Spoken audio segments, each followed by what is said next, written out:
All right, we're live and the countdown begins.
Okay, we've got the vertical all set up. I never checked to make sure that my desk stuff is actually proper, but Hello, Rainbow. Hello, Rara.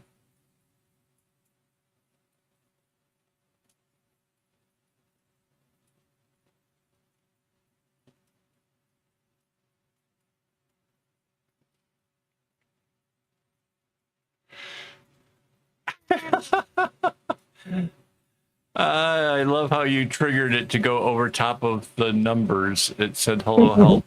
That was awesome. The bot knows its priorities. It does. That's well done. Moving to the country. To the country. Man, I mean.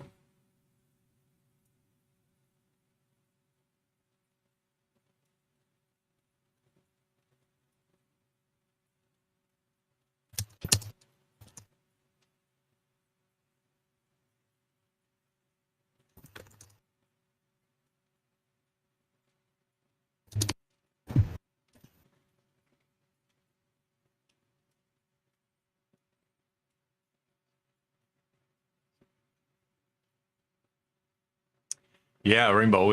I was definitely worried about potential outcomes and thought, wow. Ugh.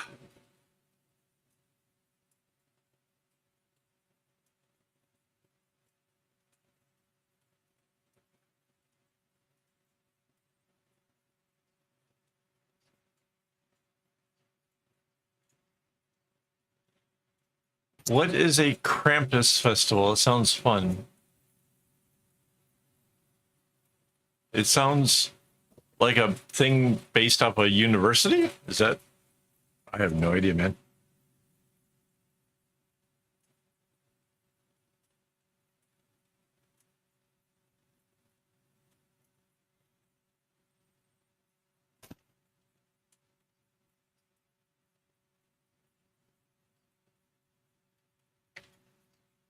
Yay. I don't mind being the consolation prize.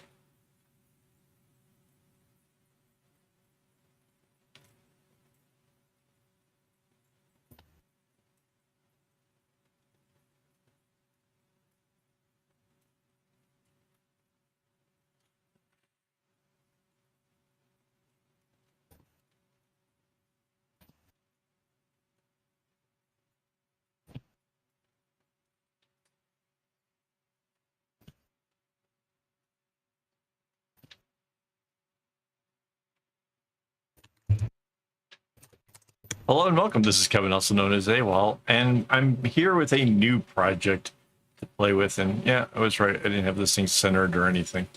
There we go. A little bit better. I am joined tonight by my lovely wife, Mandy. And yeah, I'm kind of excited about making some progress on this. Yeah, it sounds familiar. The Krampus thing. It sounds a little bit like the version from Futurama. Anyways, so a friend of mine has asked me to make this. Yeah.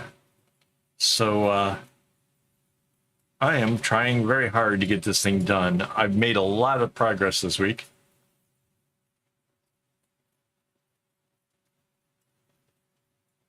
Yeah, I think I may have heard PewDiePie talk about it. That kind of makes sense, I guess.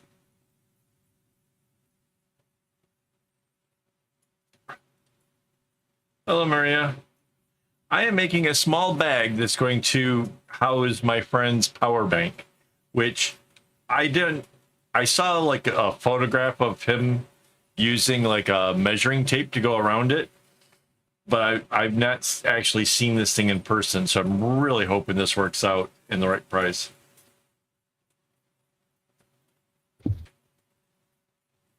Wow.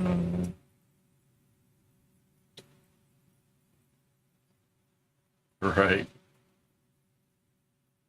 So yeah, this is just it's a real small bag. It's gonna have to get holes punched in it and then grommets in there because he wants it to close via a drawstring. So and I am not comfortable with the notion of trying to put grommets into knotted work, but we'll see how that goes. It's like one of these things where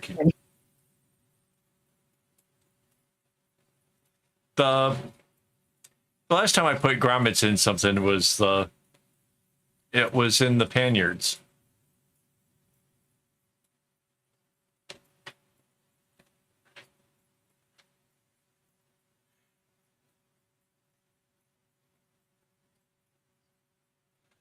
Yeah.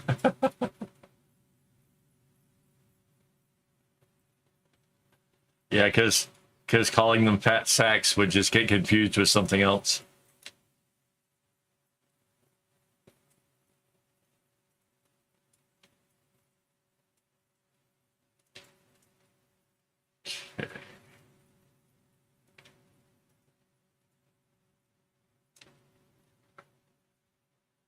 So you can see the first row was kind of, all going to the right. And then I put in this row here where it's all 100% going to the left. It doesn't even change colors. It just goes to the left. Then I went back to the right again. And then another smaller row going off to the left. And I'm going back to the right. So it's a little bit crazier than the last bag I made. But it's still looking pretty cool, though, I think. So let's see, 3, 3, 3, 9. So this brings us up to nine knots in this row. I think I want to make this one closer to like a 13 or 14. I'm still trying to give it that kind of randomized look, which is actually surprisingly harder than you might think. Trying to force something to look random. Yeah, it's just...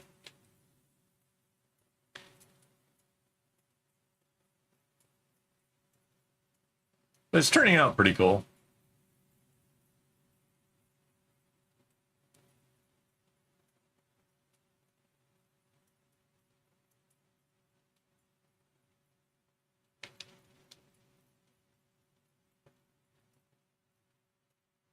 But yeah, this will hold a power bank, which I'm hoping that they make more the same size, because if like something goes wrong with this power bank, this is gonna be like a lot of work for something that won't have a whole lot of use for anything else.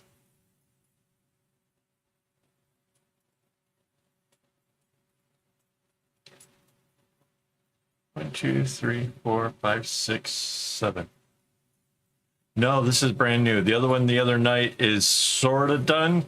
Mandy's still making the strap for it. Once that's done, I'll post pictures on well, probably all the social media. My first thought was on Reddit, but it'll be I'll post it everywhere. Instagram, Facebook, the whole shebang.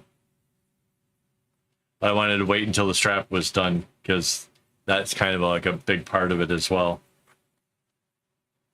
But yeah, the other one was all blues. So obviously, I've kind of been digging on this whole make things look random here lately.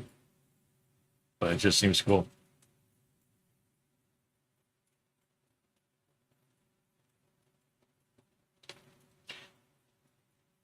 I suppose so.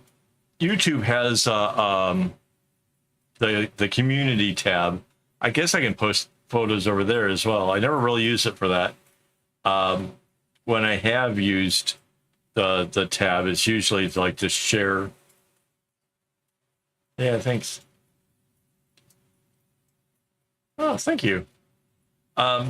Basically, I just use the community tab to where I like share patterns early with the YouTube members, because you can actually like say whether it's a public post or a members only thing. So that's kind of all I've really used it for. But I suppose I could do progress things over there as well, I guess.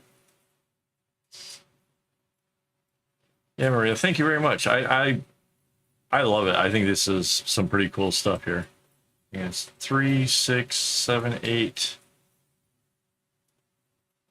9,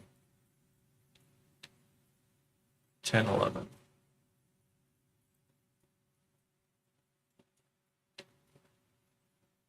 Trying to figure out where the rows are so that way when I change the direction going back the other way again, that it looks cool. So I'm trying to match to the length of what the first rows were. That's why I'm counting it out. Like this row here was like 10 knots. And then the one above it was going 5 backwards. And then this one was 3 backwards. So I'm going to do a bigger one and then do the 5 again.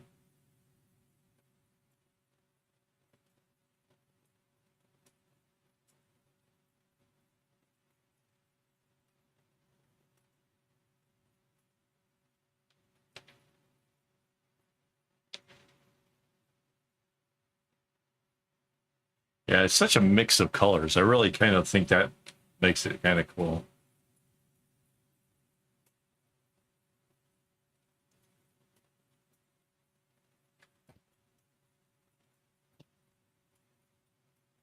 The colors actually, now that you mention it, kind of remind me of that meme where the guy's like, "This is fine."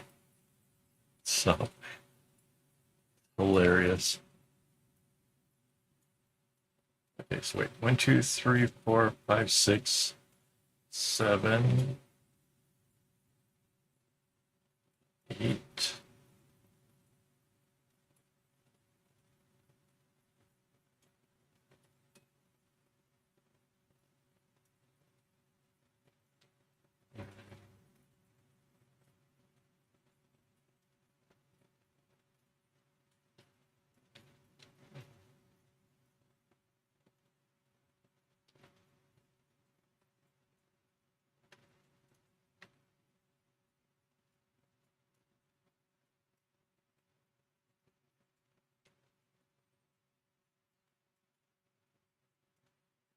Yeah. I wasn't sure if it was supposed to be a dog or what it was supposed to. I just know like that. Yeah. Well, yes, the colors are very in line with that meme. And now that you say it looks like fire, that's all I can see.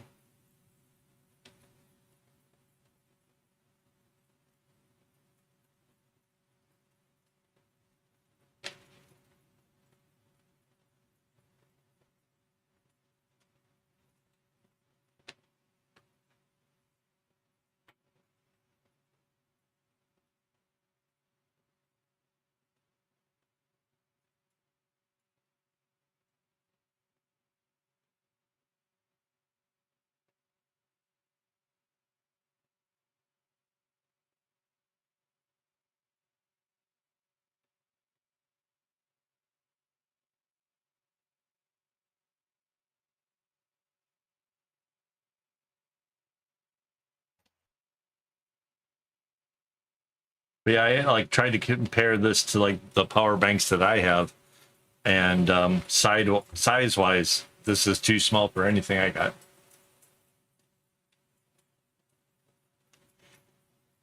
That would actually be kind of dope.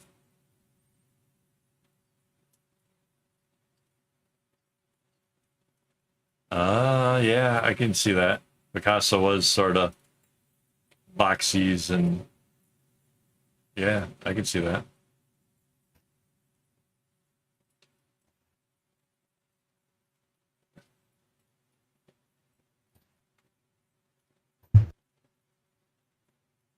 There we go. So this row brings it to the right length, and now if I go all the way around,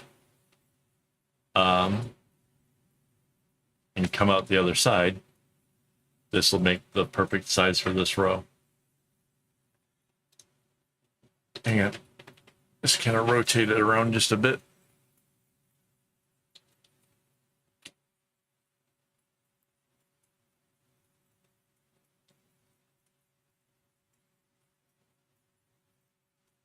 Yeah, I considered waiting until today to kind of really get it started. But seeing as how it's a friend who's, you know, gone and asked me to make it and everything, like kind of waiting that long just seemed kind of cruel. So I figured you guys wouldn't mind kind of seeing where it is when I get, you know, like this far into it or whatever.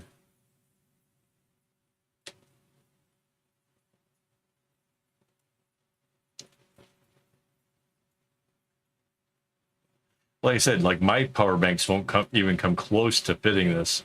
So, you know, if it wasn't for the photo of him holding a measuring tape around it, I would be really kind of worried.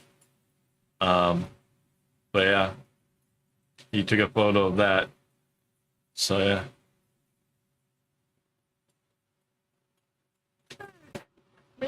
Back to me.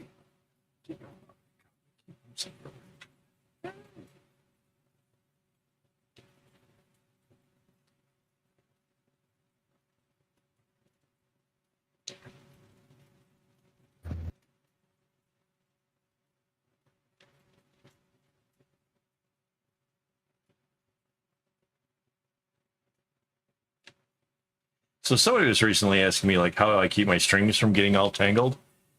You can kind of tell a little bit from what is going on right here. When I get to the far right side, I kind of like once I'm off to this side here, I'm just going to take these two strings and set them off over here. Now, everything that's in this group in the middle here, they are kind of already pre-sorted, and it doesn't matter if the ends of them are kind of in a mess because all I have to worry about is this string that I'm working with. And as long as I just kind of work that string along, yeah, it's pretty simple. And then when I get to like here, I'm going to change the color, right? So I take this and kind of carefully just kind of, you know, move it in with the rest of the group. And I grab this color. Now this is the one I have to worry about. It's not tangled, so I can move on.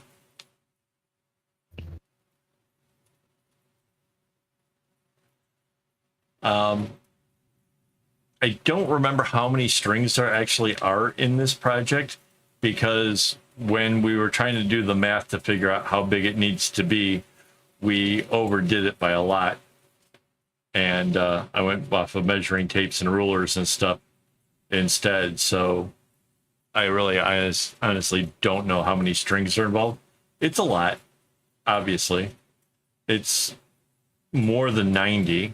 And I know that just based on like size bags and stuff I tend to do. At least I'm pretty sure it's around there.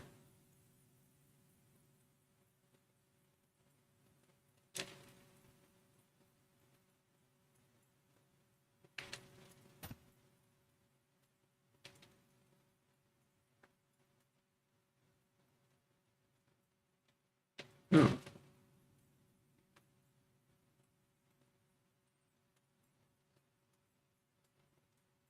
Yeah.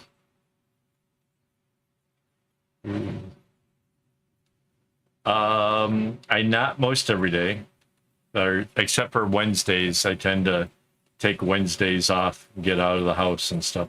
Um, but yeah, I work most every day. And slumps, I don't get too many of those.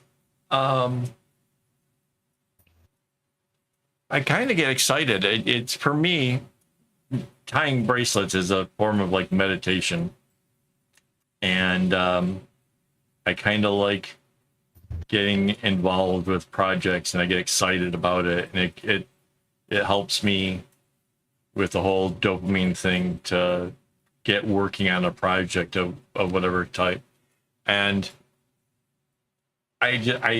there's so many things that I can come up with and do that can kind of keep me motivated. You know, like right now, I'm working on a series of videos where I'm teaching how to take a pattern and double it. And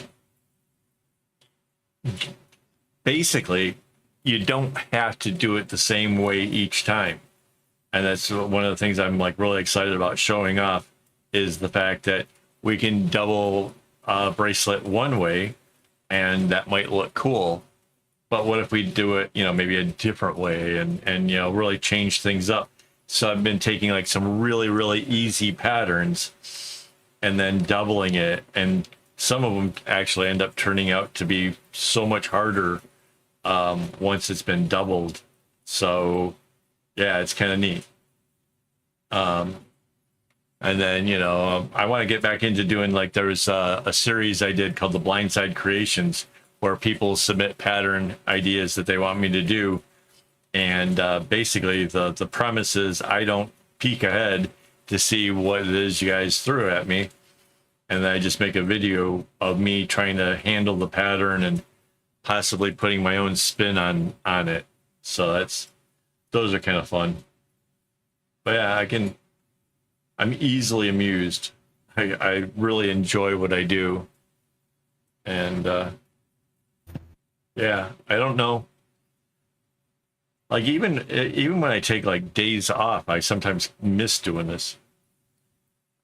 No, but I did a couple guitar straps, which were probably a bit longer, a little bit more intense.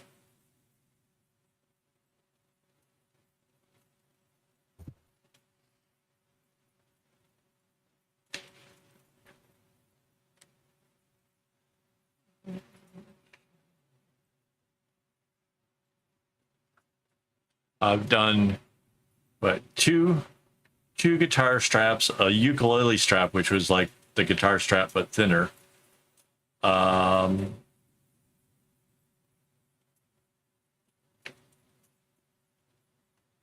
to think some of the other. I did a wall hanging that's 5 foot wide. Did 3 pillows, a bunch of decent sized bags, many small bags.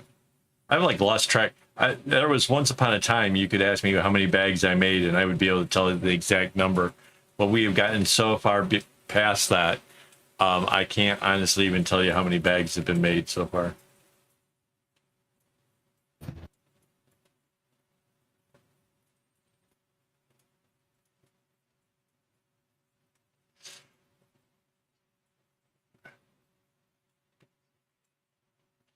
So if I was going to do a camera strap and I was worried about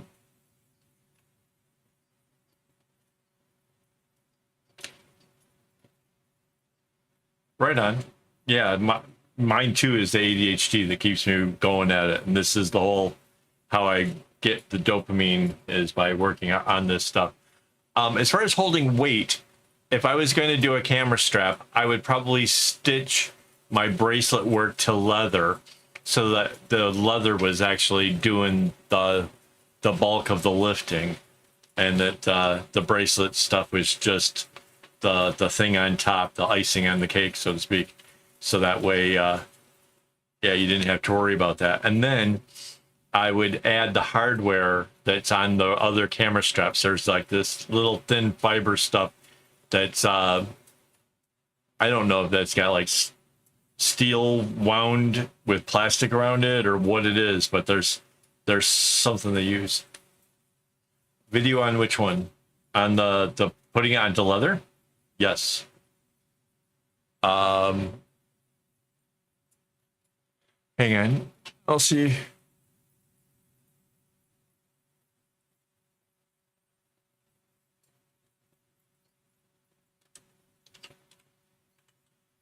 Oh yeah. Okay, so if you look up in my thing. Okay, so what I did for the leather one was I showed how to do it to a bracelet.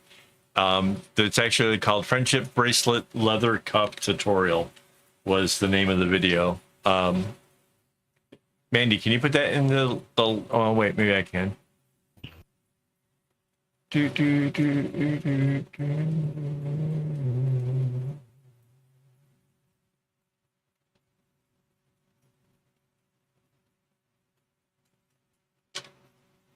There we go.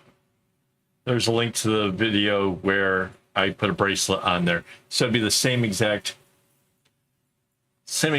method. It would just be obviously much, much bigger.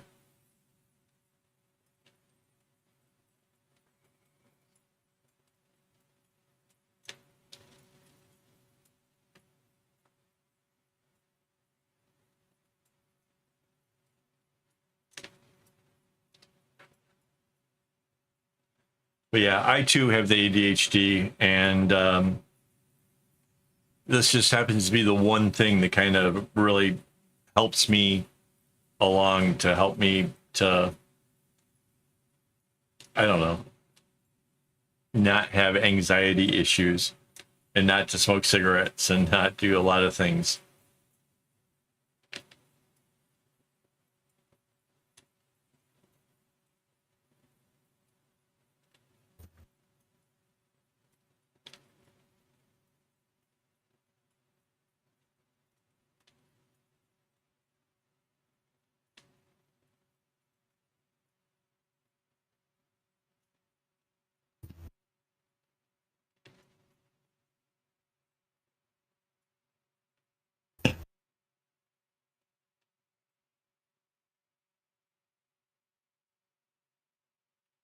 Yeah, this is coming along pretty quickly.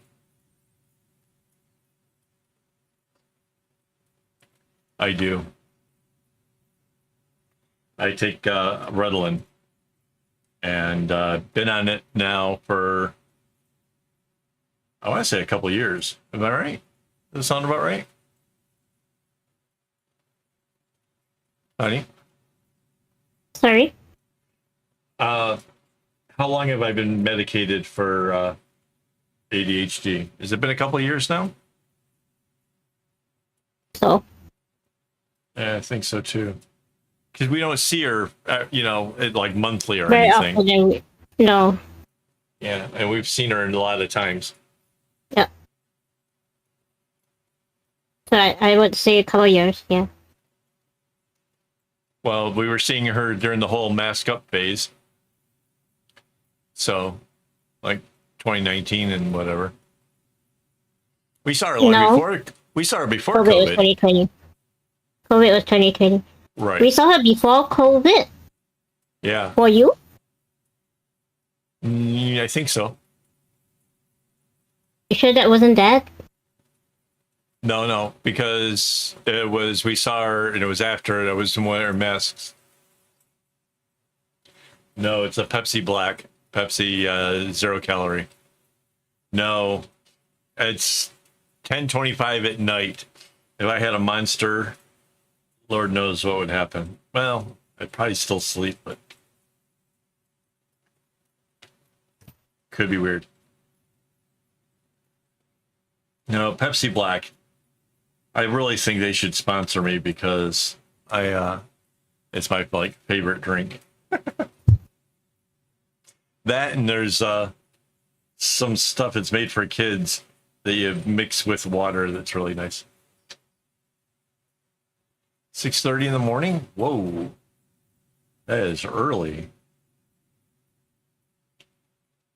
I accomplished very little at that hour, except for maybe sleeping.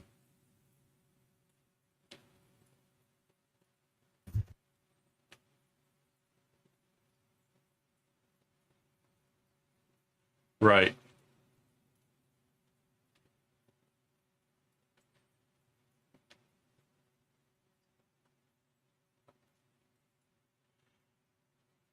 Yeah.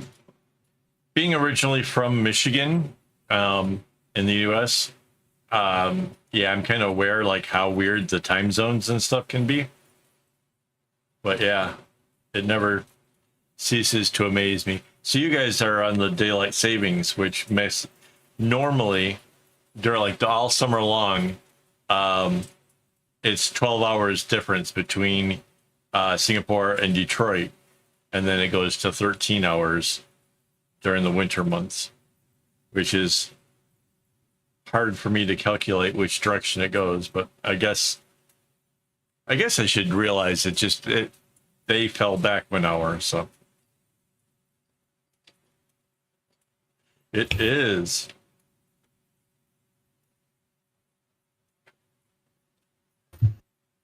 Yeah, I love the fact that there's just people from all over that check it out. Last stream we had somebody from Rio de Janeiro, which I thought that was super cool. I kind of really wish the language barrier wasn't so tough. Oh, right on.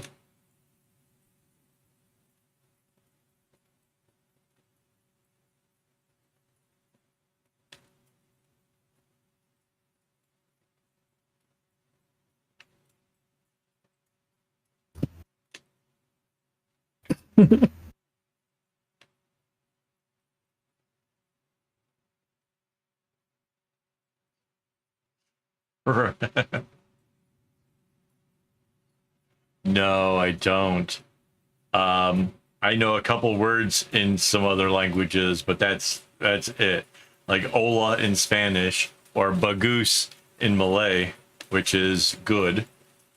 But that's about it. Like, oh my God, you would when you're in Malaysia and you tell somebody that the food they made is bagus, and you're a Caucasian like me, oh man, they lose their mind. They love that. It's pretty hilarious.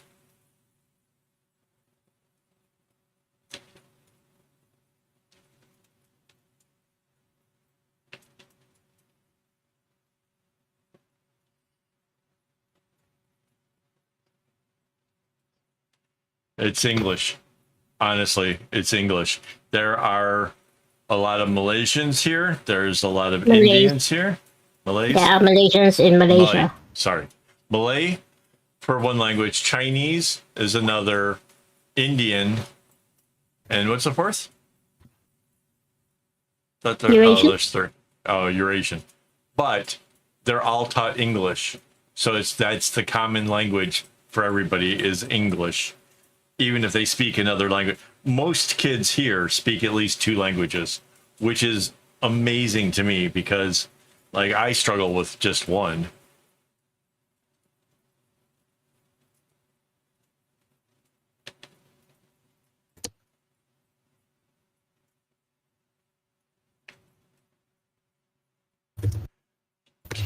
Gotta spend the night.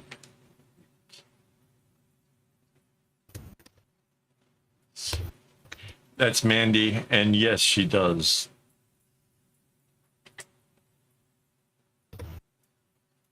But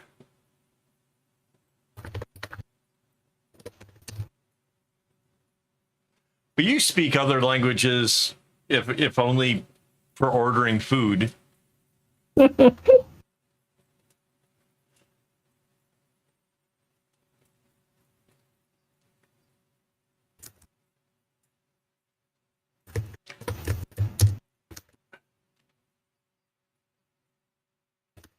Heck yeah. Singapore is amazing.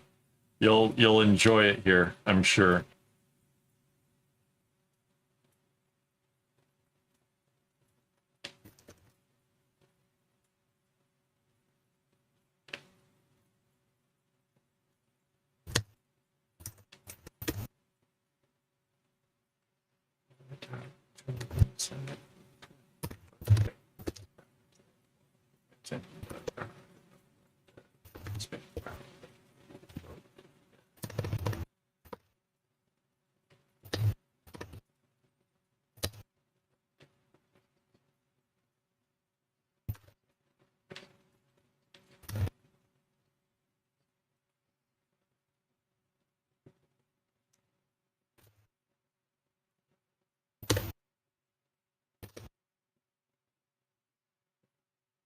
But like you've ordered food in Cantonese, which I guess is just a different form of Chinese, but Cantonese, and you speak Hokkien, which is like a different dialect.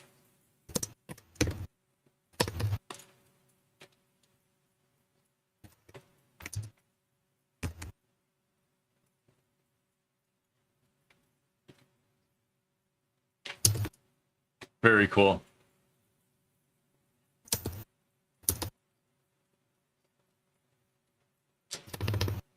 It was. It was.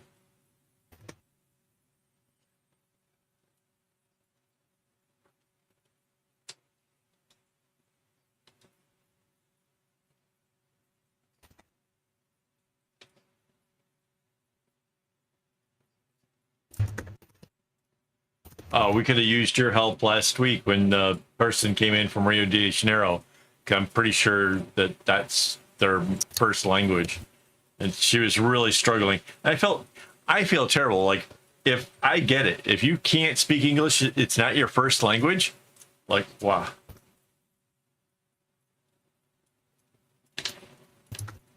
You know, like if you speak two languages, like I will take my time and do my best to try to communicate, because I barely speak one, and I struggle with it. So I mean,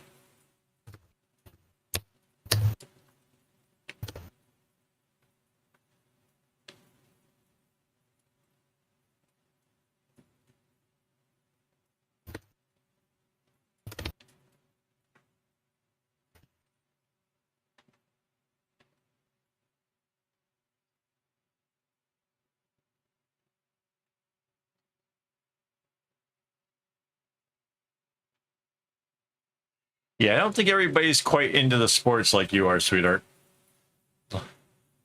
Like, I don't think I've ever seen a Commonwealth game aired on in the United States. I'm pretty sure if you want to watch that in the United States, you have to like subscribe to a special channel from your cable company, because it's not like mainstream. Would be in Canada. Yeah, there's a lot of weird rules in English that makes it kind of hard.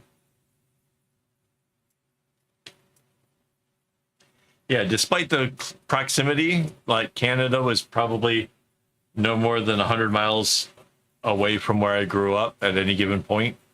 Yeah, it didn't mean that I could see, much. Like there was one channel, I think, of TV that came across that was Canadian.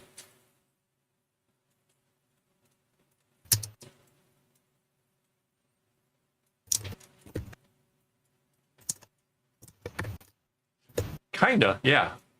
Except for it's like a smaller version of the Olympics that just includes countries that were part of the British Commonwealth.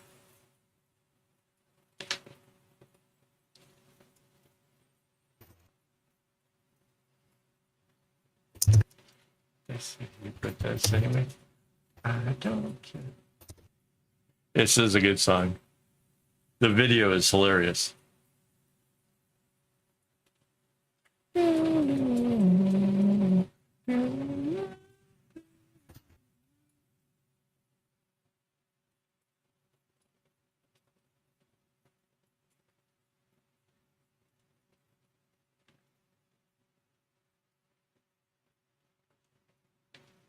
It's just Olympics where they get to exclude America, despite the fact that America was once British, kinda, till the whole taxation thing.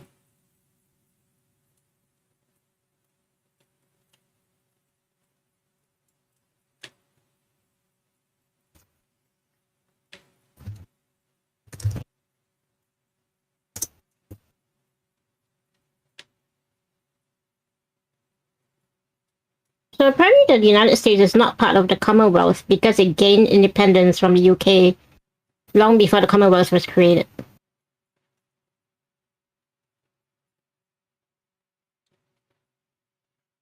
Plus, who wants to invite them anyways, you know?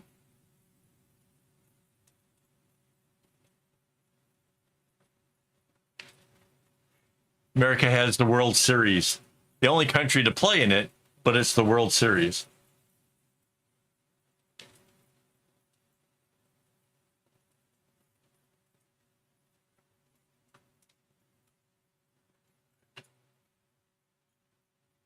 Gives a different meaning to the song It's a Small, Small World. Yeah, it's a real small world for them. You got Americans that think that the age of the planet is 2024. You know, they're not just.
She'll be my friend till the end.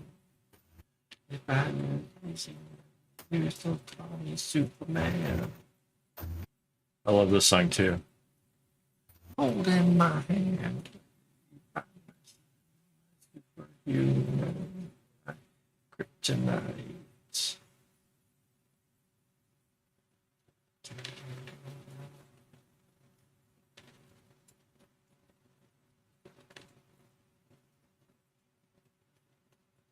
So the plan is once I get all the way around this thing, I'm going to go back the other direction for like another wider row like this 5 up here. Kind of stoked about it, actually.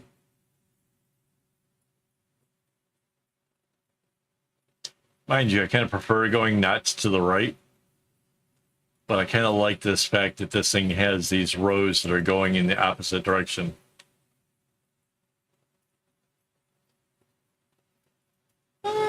Just a lot of chatter. I'm sure that none of the text will make any sense because it's like questions and me answering, but yeah, it's all good.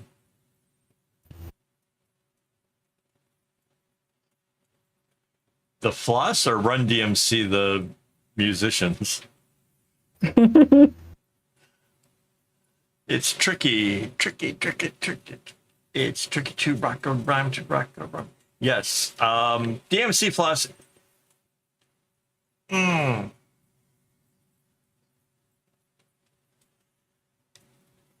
So overall,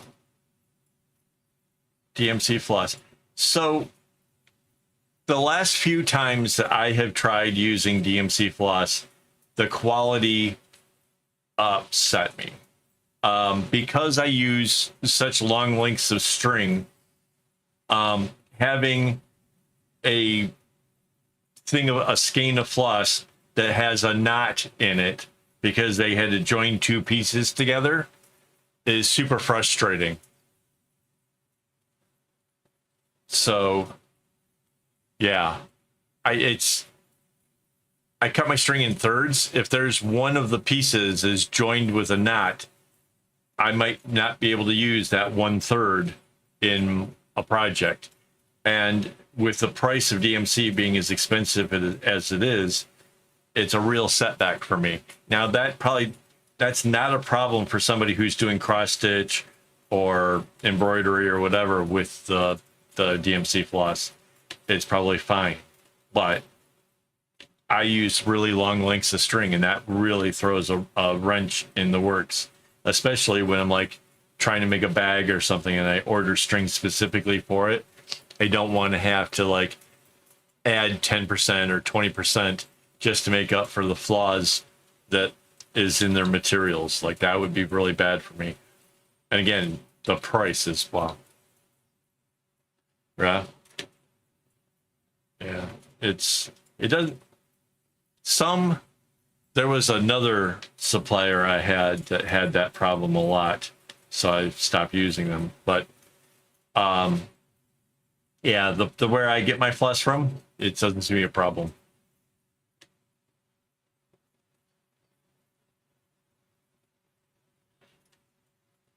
Oh,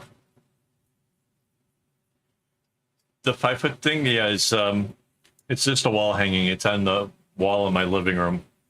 It was just a crazy idea. I don't know. And then the whole COVID thing came, and we were like, oh yeah, for sure that we had to be seeing the shrink from before COVID, because I don't think the big project was necessarily meant to be a COVID thing. Oh, that's all right. It's the using, well, I can't turn down string. I do have some, and I've been trying to figure out what to use it for, to use it up, because it's a whole box full of it. But yeah, I can't say no to string. It just turned, this stuff here is a bit thicker, so my bracelets end up being a bit bigger. But it might be kind of fun to do some DMC stuff where I do it as, you know, petite as possible, because it really is so much smaller than this.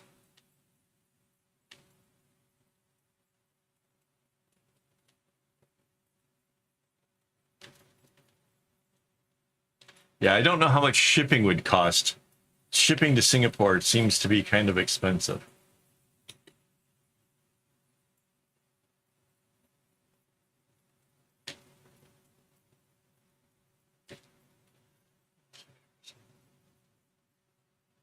But if you send it, I could maybe make something really cool and send that back. That would be fun.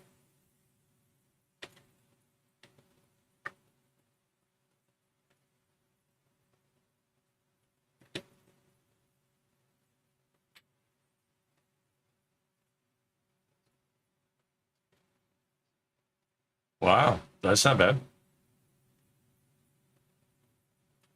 That's how many for $1 then? Like 15, 30, 60, 90. Almost like 6.5 is a dollar for $1. Wow.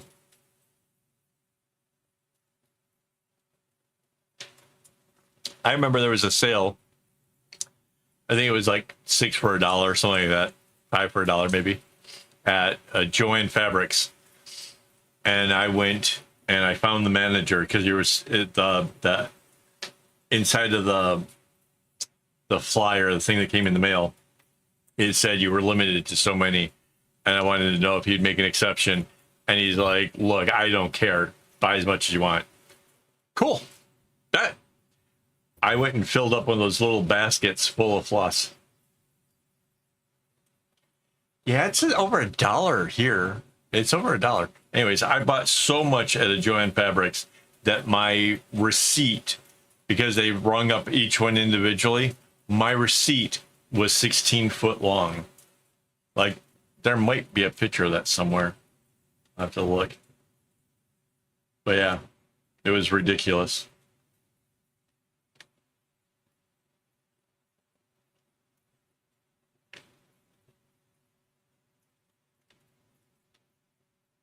I know that's pretty standard size receipt for CVS. But yeah, it was pretty cool.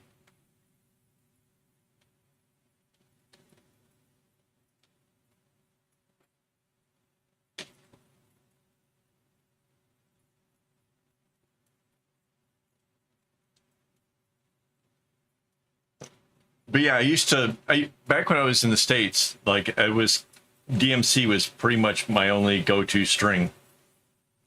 Except for, well, yeah. Yeah, they just had one anyways. It was so huge, I had to take it. Nice.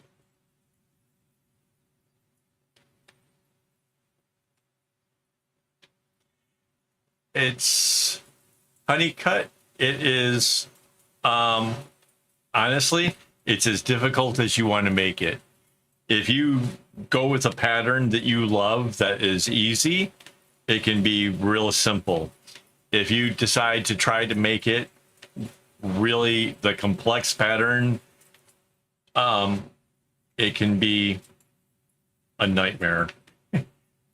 It's really up to you. If you're comfortable with the pattern though, there's a number of my tutorials that you can use to kind of give you the guidelines on how to make one and do it easily.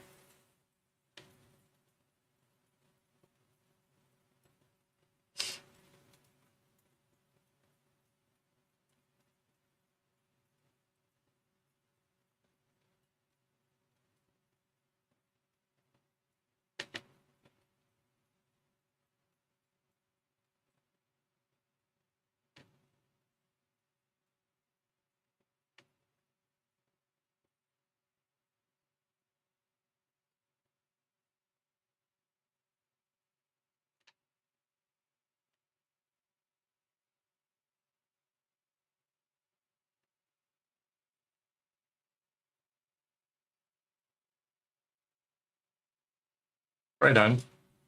Well, get a hold of me if you need help. If you're, kind of pondering on how to get it started or do whatever, I might be of help.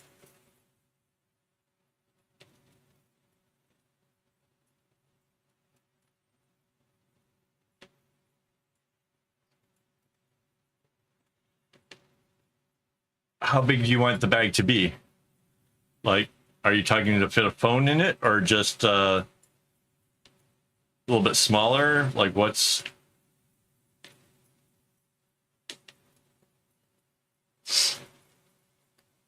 Because 96 strings, you can start fitting, well, if you're using thick floss like this, 96 strings, you can have a bag that'll hold things like your identification card or business cards, credit cards, that kind of stuff.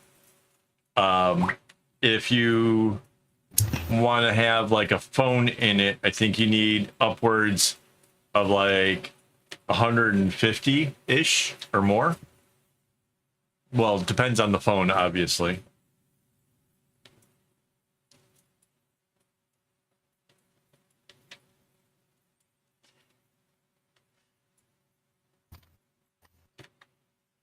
Yeah, then you're probably looking 140, like 160-ish, right around 160 strings going around. If you're using this stuff that's this size, this big, right? My string came from China, and it's thicker than DMC. So if you're converting to DMC, the number of strings goes up by a bunch. Wow, Maria, good for you. Thank you. That's awesome. I have my semicolon is right here. I have a semicolon inside of a lotus thing.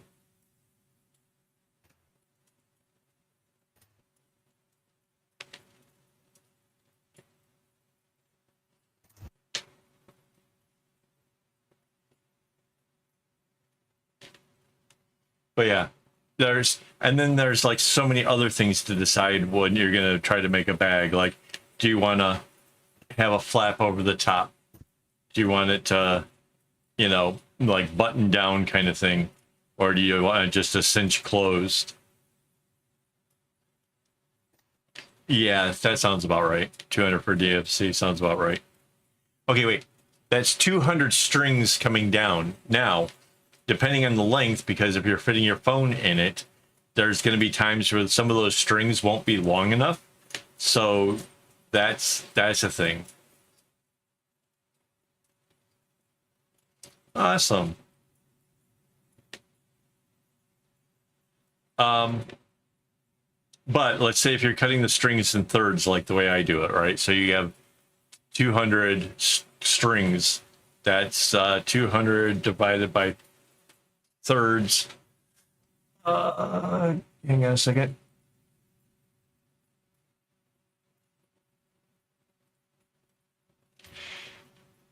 Like 67 skeins just to go around for the whole bag if you're cutting it in thirds, which is a nice long length, relatively easy to work with. Then you're going to possibly double that just to be on the safe side in case any of the strings run out.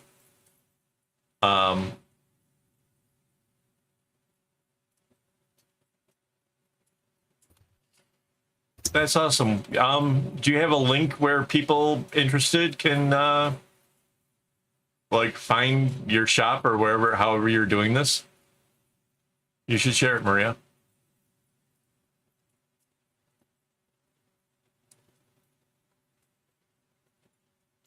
Yeah, you're gonna want some extra strings, maybe another 33 skeins, so like not like 100 skeins to have the 200 strings needed. And it kind of really depends on your pattern. Like if you, like the cool thing about this going, you know, like all cattywampus is I can avoid strings that are getting used a whole lot more. So that's kind of a thing. But if you have a set pattern, like arrowheads, that uses all the strings pretty evenly, but some other patterns like go heavy on one color than another.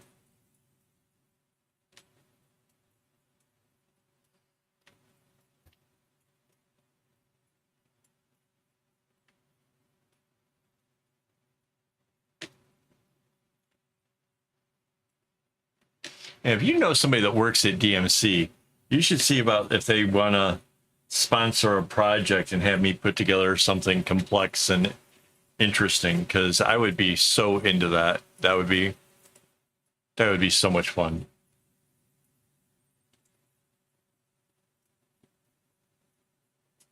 Oh, heck yeah. Right on. So the one thing about an arrowhead pattern is because the strings are getting used relatively evenly, when it comes time that the strings are running short and you have to exchange it, you run into this problem where they all want to get exchanged really close to the same time, and it really gets kind of dodgy.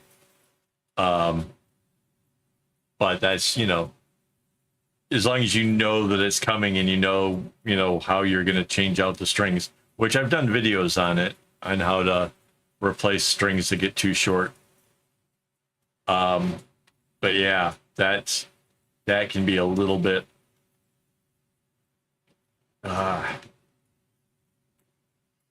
hairy. That's why. Do I have my board? No, it's in the other room. If you look, wait, I can pull this up. Hang on.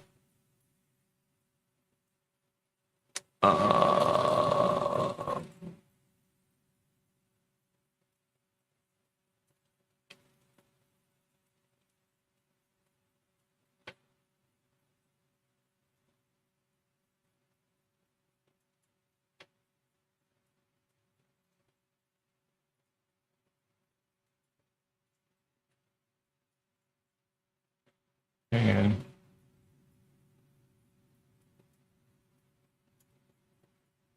Huh.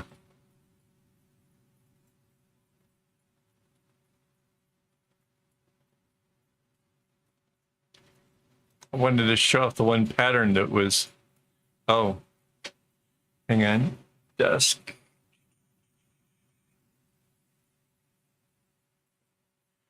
So that's one of the guitar straps.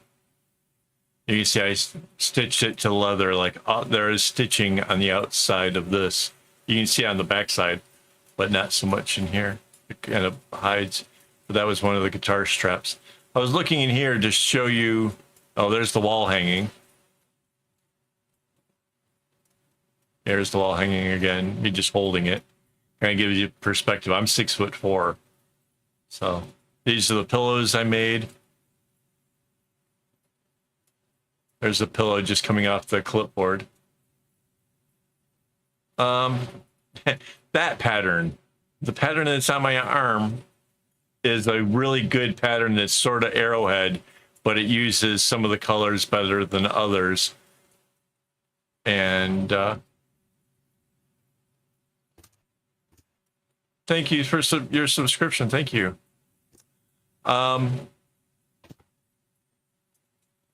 So yeah, this is my Reddit. I have a post called "Not Just Knots." If you look for it in there, like the category or whatever, it's Not Just Knots. That was my first bag I made.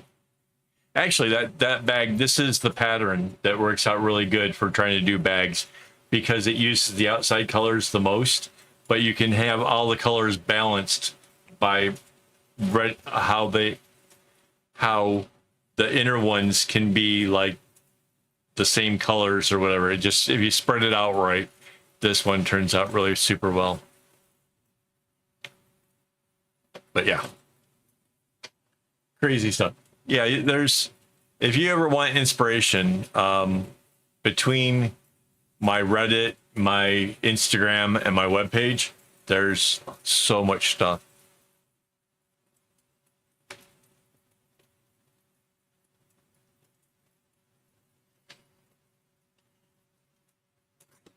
And my bot has printed out the Honeycut, KM Honeycut. Thank you again for subscribing. I'm going to just stick that underneath the clip for now.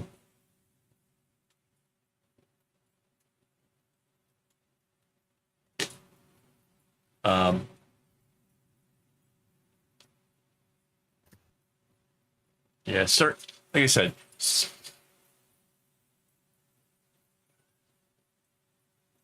yeah, Pinterest, I have gone through Pinterest before and taken a look at different patterns.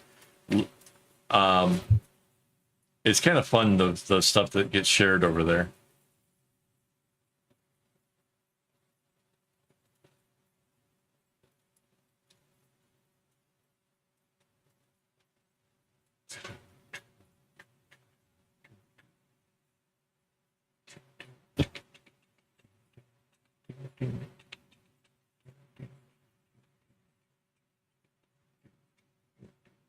Wait.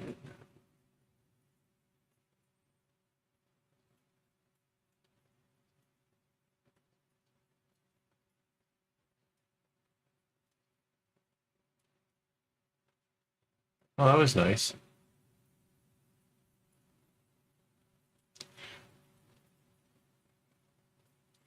But Maria, we need a way for some of us that are like far away from you to be able to participate as well. I was thinking of, like, I would want to contribute to this, and yeah, I know that, you know, stress can get people in a lot of different ways, and there's a, you know, there needs to be more awareness, and there needs to be more compassion, especially, I think, with men, because, you know, if I was to tell one of my friends, like, hey man, you know, I'm not so well in my headspace, they would laugh at me, punch me in the arm, and tell me to suck it up. You know, it's just the culture. And yeah, it's a pretty serious topic, and it's absolutely relatable to me. So yeah, I you know, whether it's sending you some bracelets to add to the progress, or actually just making a contribution, I kind of want to be a part of that. So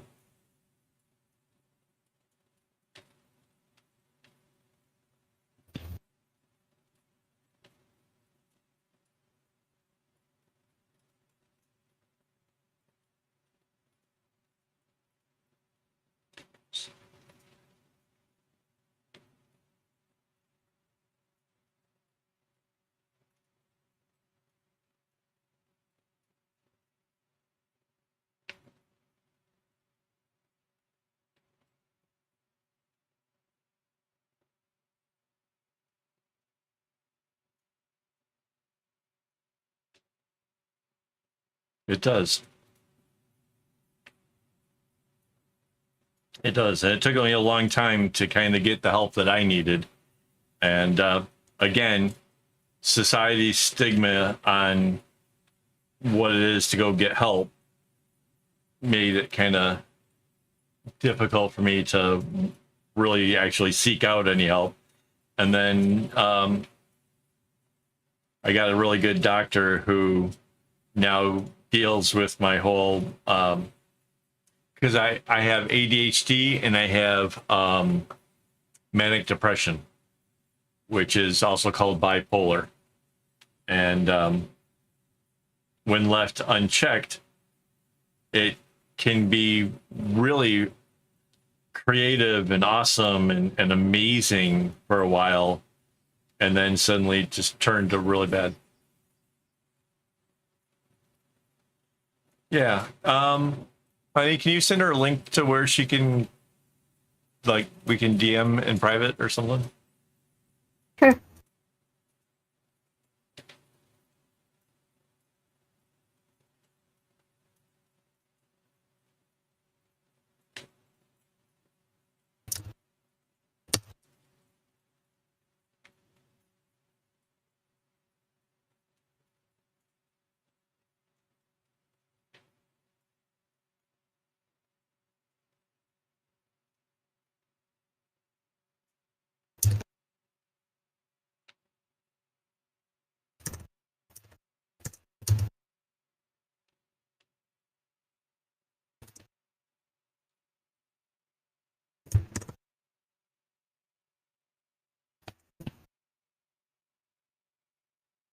Oddly enough, since I've been in Singapore, if I get around like dogs, and I've, mind you, I've never had this problem before, but I get around dogs here and I start to just wanting to claw my nose off.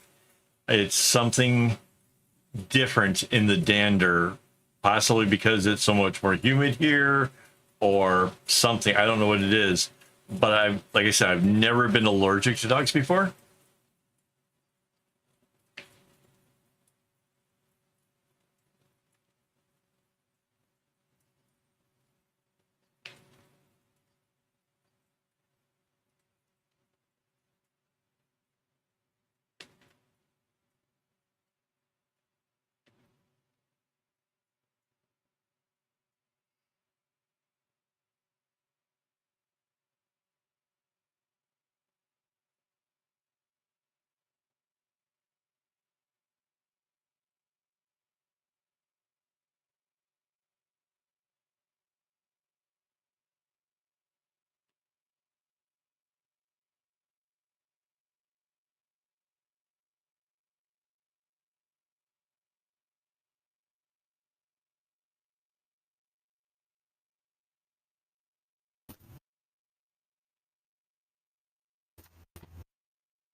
Right on.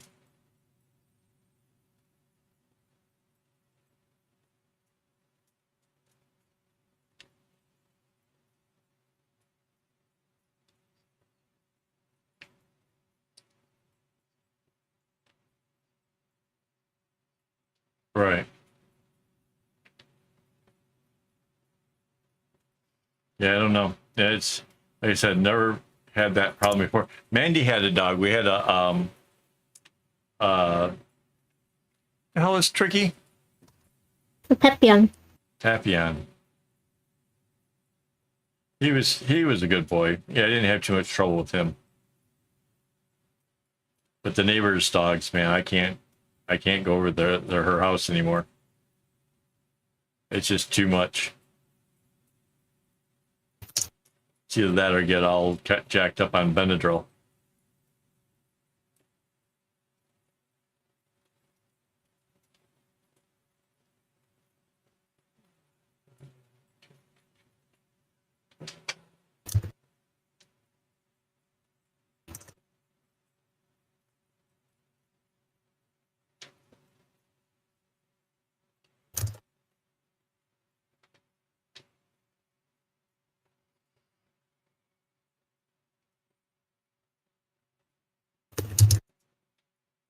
Yeah, it might be.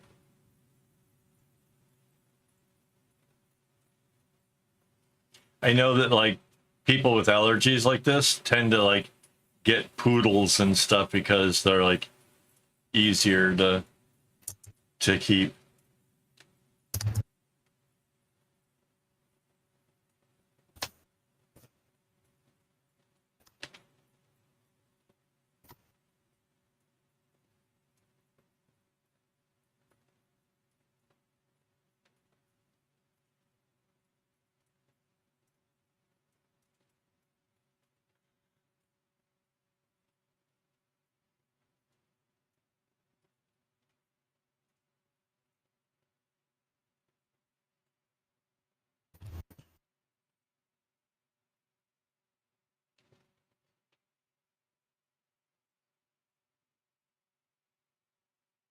Oh, that sounds awesome.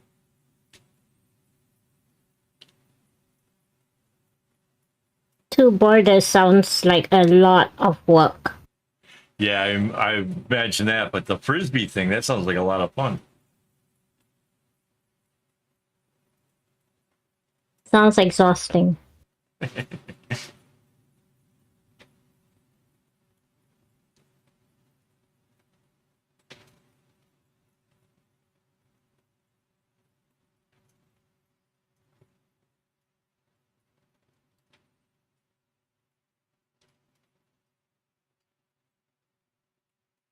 Yeah, I get a little worried about cats.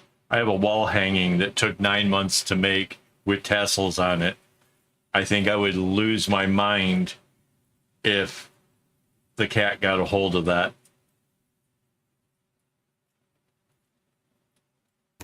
And I couldn't blame them because, you know, the wind blows the tassels or whatever. But yeah, it's just thinking about it's got me all starting to stress.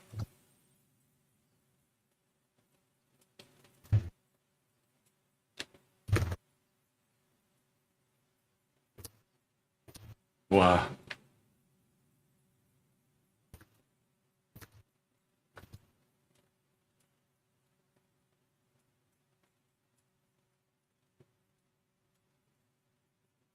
Yeah, growing up, I had a that's cool. Growing up, I had a dog. I had a Norwegian elk hound who absolutely loved winter days. Like the deeper the snow, the happier that dog was. And that was back in the 70s, back when Michigan got blizzard like snowstorms and stuff, where you get like, 3 foot of snow and the dog would just like, boop. You just see it kind of bounce up here and there. It's hilarious.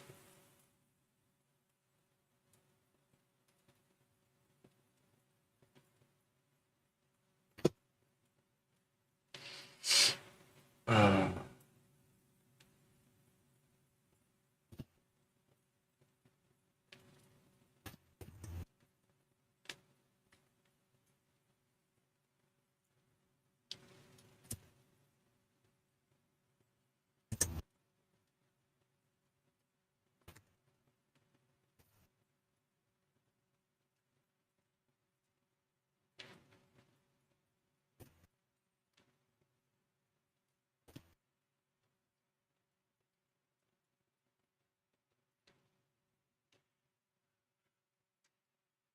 but obviously, a dog like that wouldn't work out over here because of the tropical weather and the humidity and everything. Um, if Chihuahuas weren't such nippy little whatevers, I'd probably go for something tiny like that. Mostly because I think it'd be hilarious, me being 6'4" and like 230-pound guy carrying around a dog that's like, you know, a pint. Yeah. And Chihuahuas would love like this atmosphere here, like because they're like from warm regions. Yeah, but we don't have yards, and everybody lives in like flats. Like I live on the second floor. Like a Doberman needs a spot to be able to run around, and I would feel terrible for a Doberman in this country.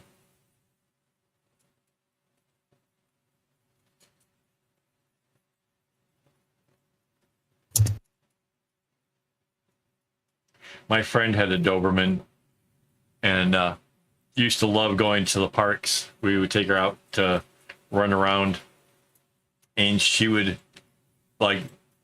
Back then, I was living in like the Pontiac area.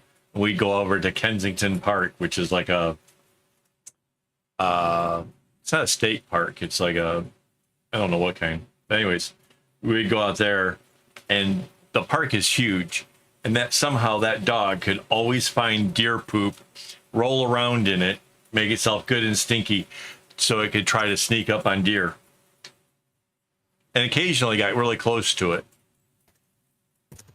but mostly didn't, because it, instead of being like stealthy and sneaky, it was just like too excited and overzealous or whatever, to kind of give the deer a kind of a heads up that there it was. Plus, deer run fast, like crazy fast.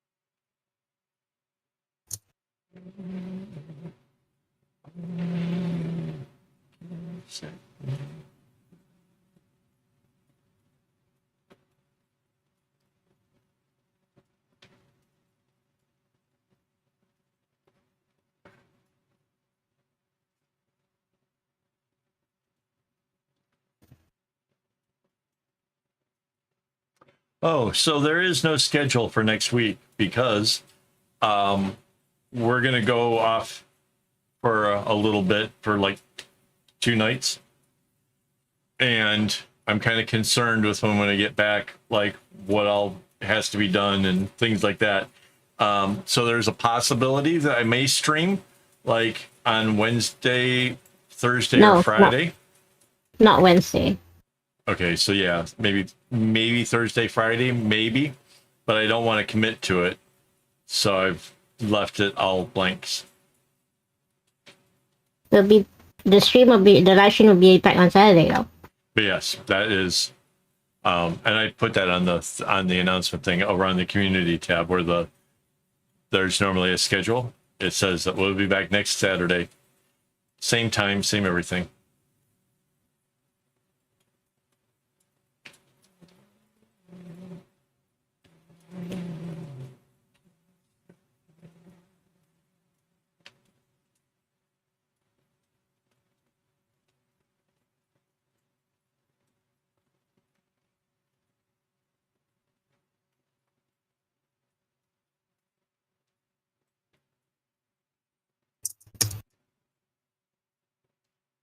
Yeah. Just a little break from tying knots, and just a chance to get out, try new foods, explore new places.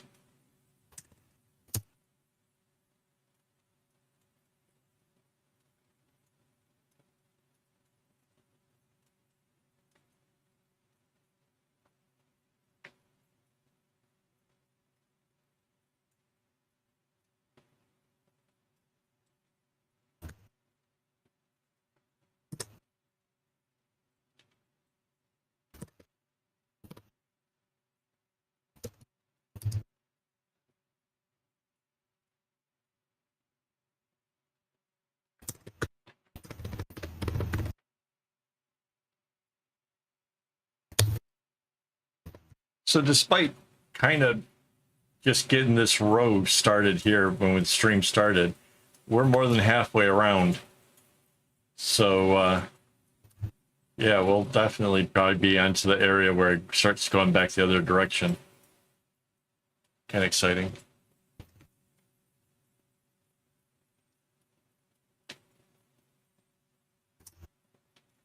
Okay, you go get dogs ready. Have a good one. Thank you.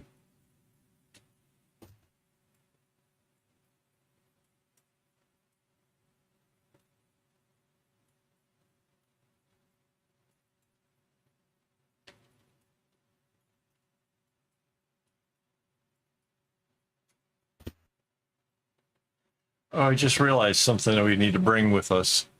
Some workout clothes so I can do the bikes. Look like the hotel had a gym.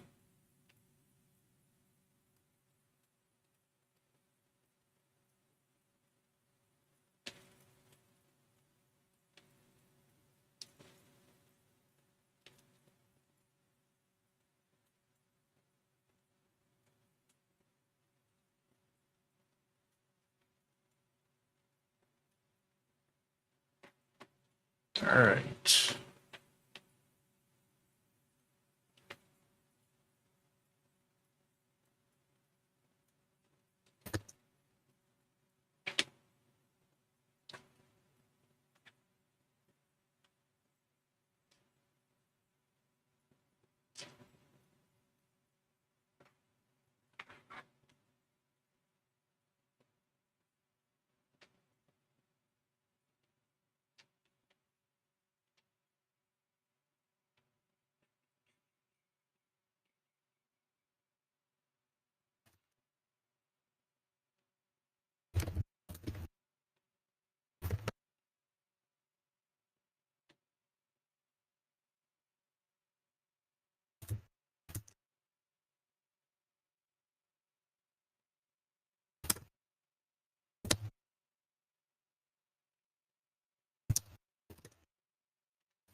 Trying really hard not to let all the black strings get all kind of bunched together. And it's kind of hard to sort of like navigate around them.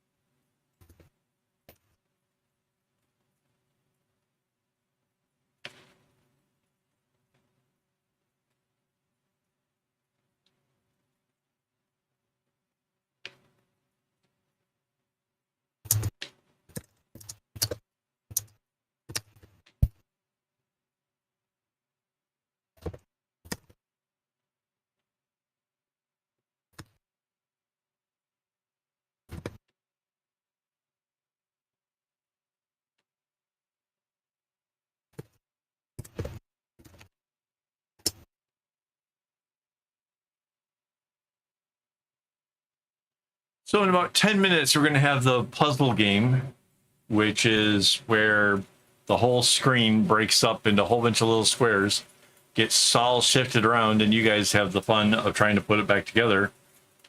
And it gives me a chance to take a quick break and run away from the computer for a moment.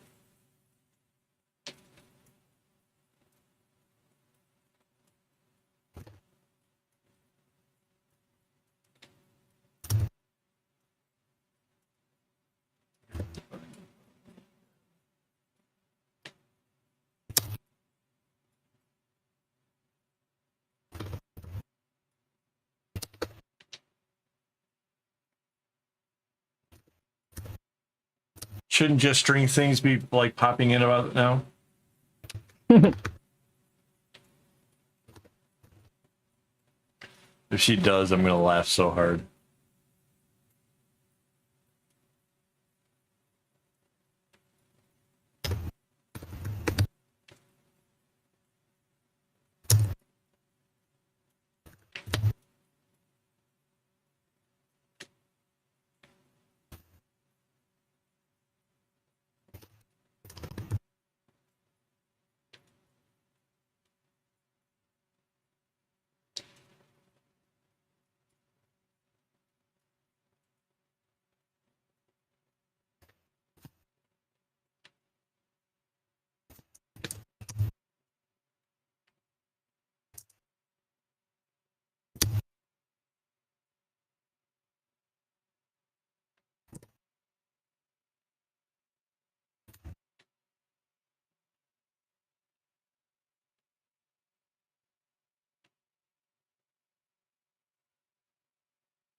So obviously, if I had used some dice, I could have made this actually randomized.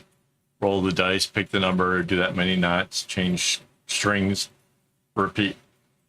It really does slow things down a lot. And I know this because I did a very big bag with that exact technique. And the dice I used a 10-sided dice. So, yeah, there was a wide range. Yeah. It was pretty cool. It's a cool bag.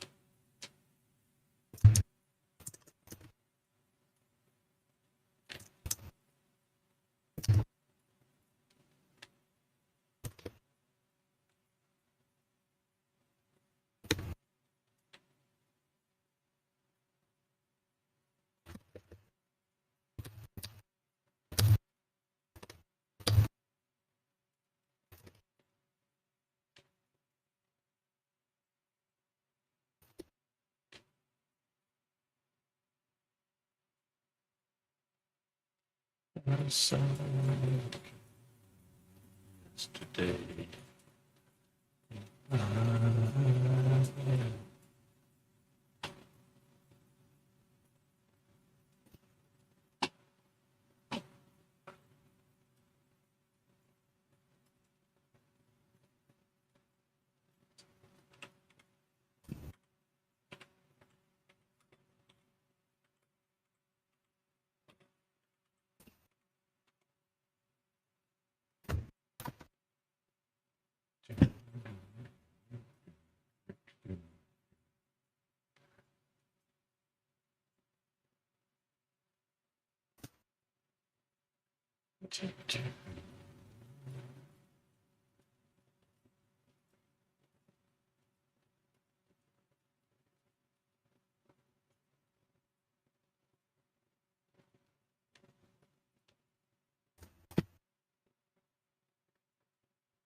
I've only done one alpha, and that was a bag. Alphas feel like cheating, and the bag that I did looked a lot like these, except for it was going around in circles, which it felt like it took a lot longer. I don't know that it necessarily really did or not, but it really felt like, like basically segment knotting makes things go quicker. And doing an alpha going around in circles just felt like it was just forever. But it turned out looking really super, super cool. And I learned some techniques to make it work. Mandy Baitler asked me, is it pizzle time? Oh, you bet it's pizzle time. Get ready to knot up those strings and have a blast. Just remember not to let them bunch up. Let's make some patterns as beautiful as a perfectly cooked pizzle. It sounded like me, except for like it had weird breaks in the pause, but like it was a cross between me and like Charlie Penguin Zeros, his monotone. Oh my god, that is so funny. That was really funny.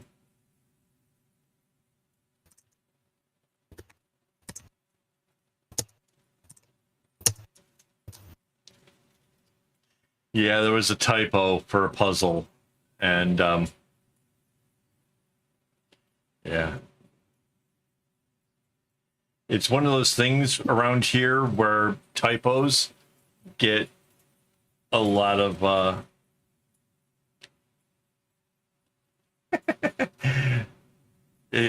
typos just live on forever. It has to be a good typo, though. Not just any typo. No. Yeah, like the hello help thing. Mm-hmm. We blame Minute Craft for that one. Yeah, that was Minute Craft. Who is the Pizzle?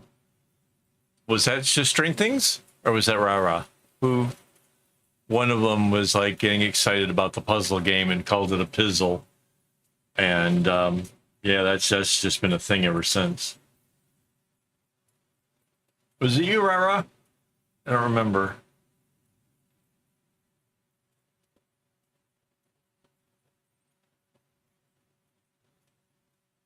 Could have been Rainbow. I know it was a regular.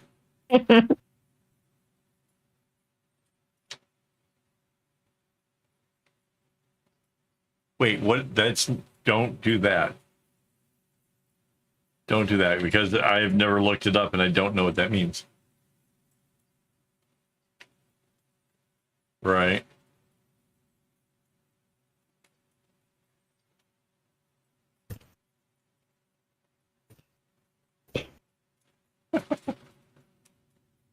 I don't know if there's an actual other urban thing for Pizzle. It's a puzzle game. All right. It's 11:30. We can do this. Hang on. Let me get the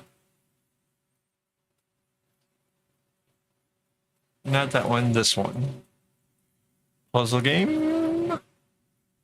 Start game.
Yeah.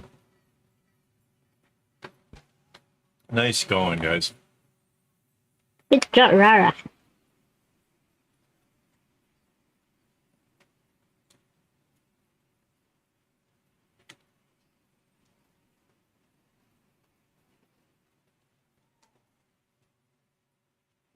Yeah. So while it was up, I got this thing. You put it in the freezer, and it's got like water or something inside that like makes it like it helps my neck. Like sometimes when I get like working really hard like this, it can really take a toll on my neck. So this just somehow makes it all feel better. Yeah, Rara is amazing at this game.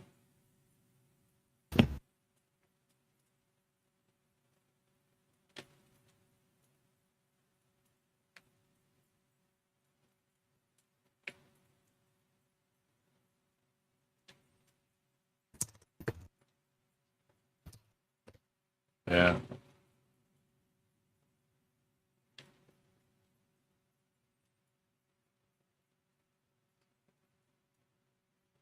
So wait, what does pizzle mean? I'm curious. Dog owners would think of the dried tied thing that you give your dog to chew. Oh. But what goes way, way back.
I'm almost all the way around this thing.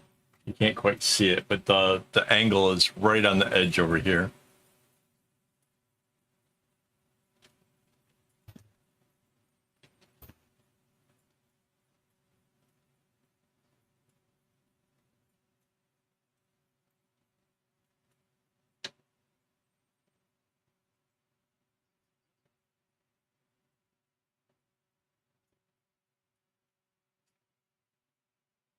Okay, now I need it in WhatsApp because now you guys are.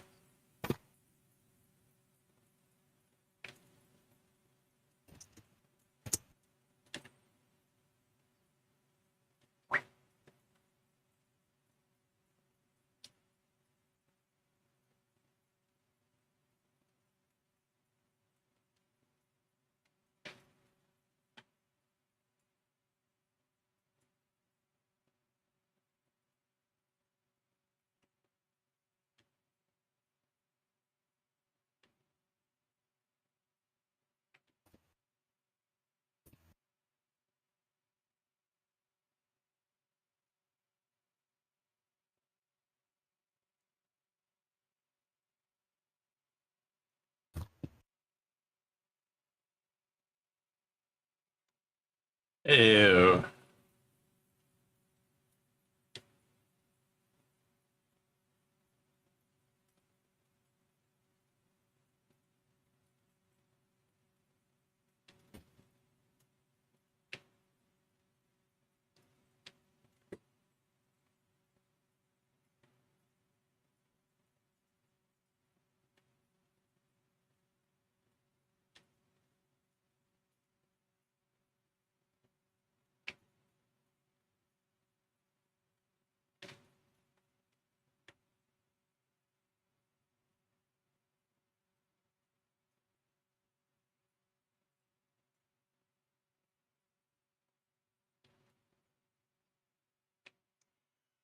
So there's a bot thing that runs in the background that every single time somebody makes a comment, it picks a number. And I don't remember how many, it's like 10,000 or 50,000. But it's a lot. It's a big number.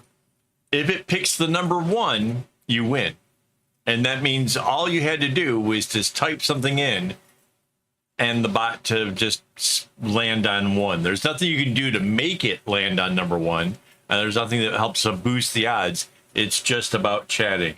Because the more people chat, the more Google thinks, wow, there's interactions and the community's, you know, doing a thing or whatever. And so to try to help encourage it, I came up with this thing. So yeah, it's a little bot thing that runs along in the background, kind of like how I did the puzzle game. That is run by the same bot, just a different program.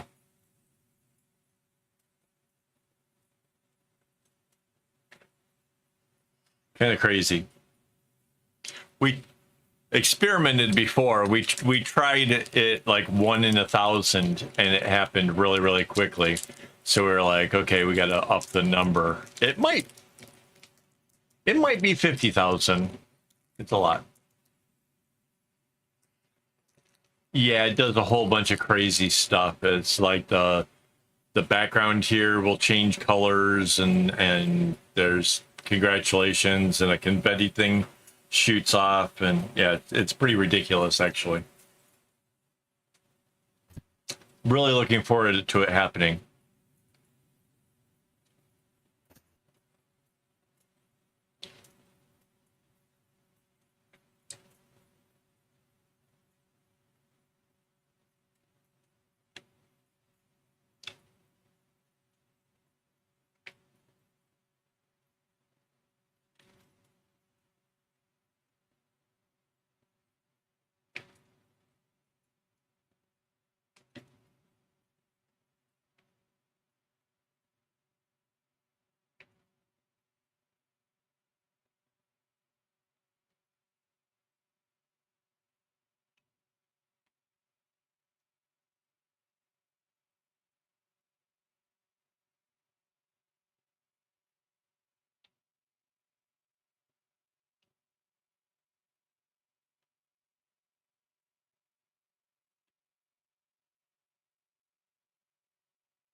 But it suddenly got quiet.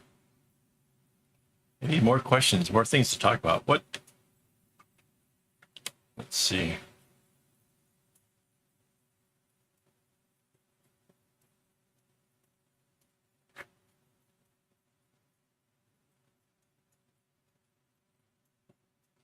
Oh, so last Tuesday I was live streaming, working on some stuff, and somebody hung out with me for almost 5 hours.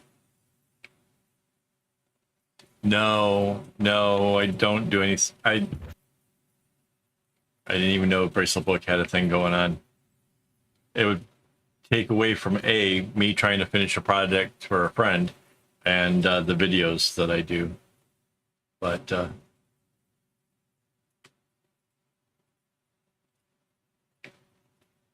anyway, somebody hung out with me for 5 hours, and I thought it was pretty cool, but they never said anything, so I have no idea who it was.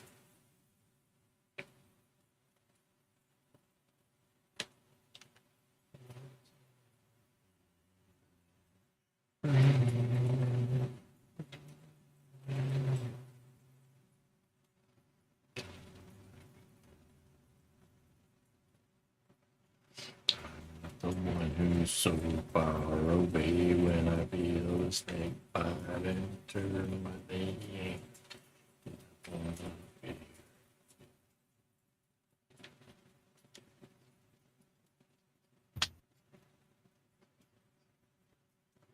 Oh, that's really cool.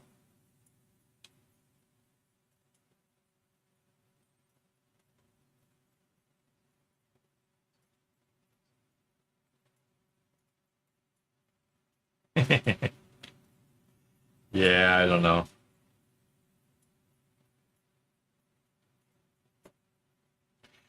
Basically, the most interaction I've had with Bracelet Book was a number of the patterns that were sent to me as blindsided creations all seem to have been on Bracelet Book. And yeah, I don't know. It's not. I don't like how you can't just right click on the image and like save the image to yourself like you can with friendshipbracelets.net. You can save the whole pattern and the little thing. It's easy.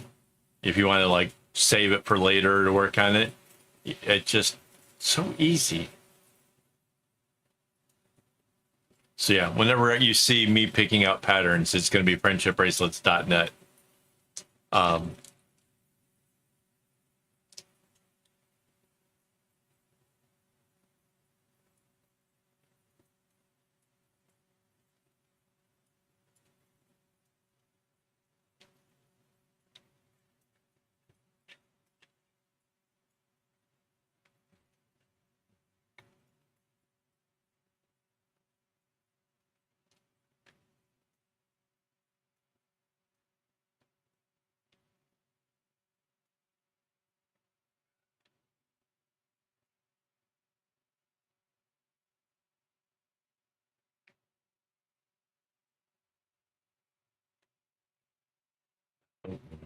So far away when I feel like I won't be here again, and I don't remember. So far away when I feel like I to my baby.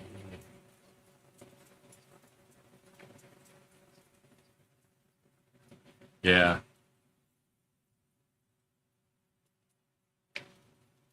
The other thing that kind of disappoints me when it comes to the two web pages is the fact that I make my own templates to the size that I know that my bracelet would be, right? So I can find the center point. I can work my way out from the center.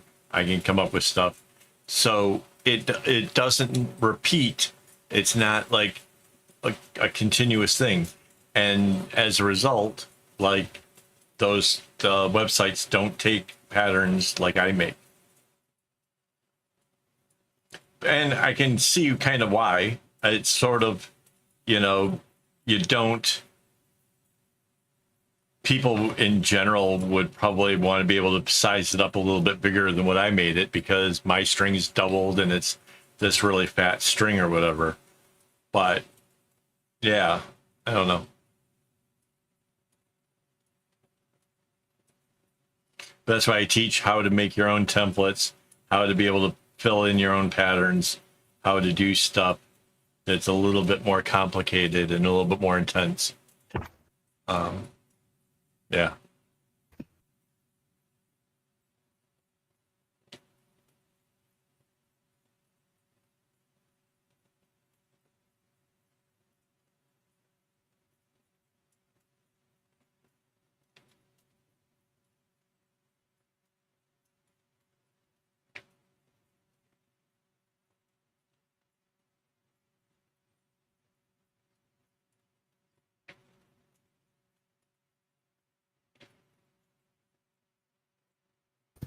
Right.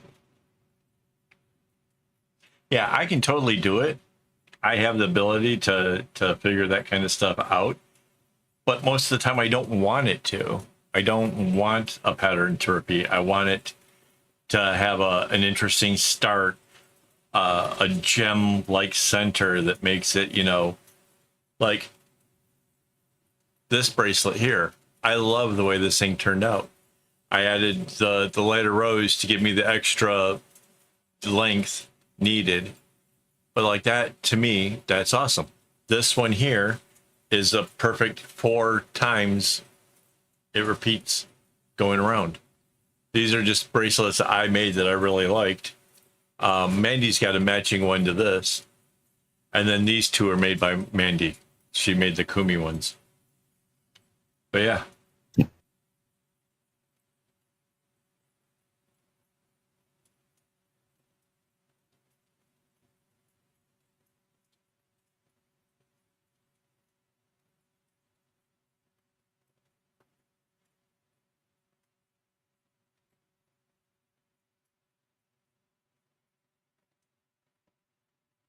So this one was altering a pattern. This one here was meshing to get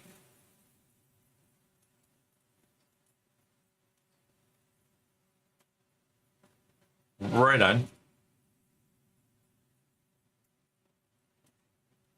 Yeah, I like my work to be different. I like there to be a little bit of, you know, my own whatever into it, so that, you know, I don't know. It's hard to explain, but I like making things different and fun and interesting.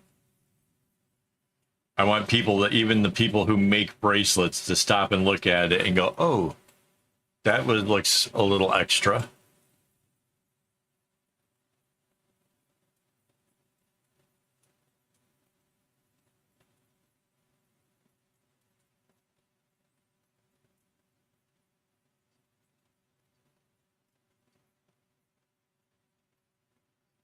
Oh yeah, they're kumis, made by Mandy. Yes, yeah. So this is like a round kumi, and then it's like a box. I don't know. Okay, what is this one called? Mitake braid. It is still a Basically, kumihimo. it's still a kumi. It's just a special kind of kumi.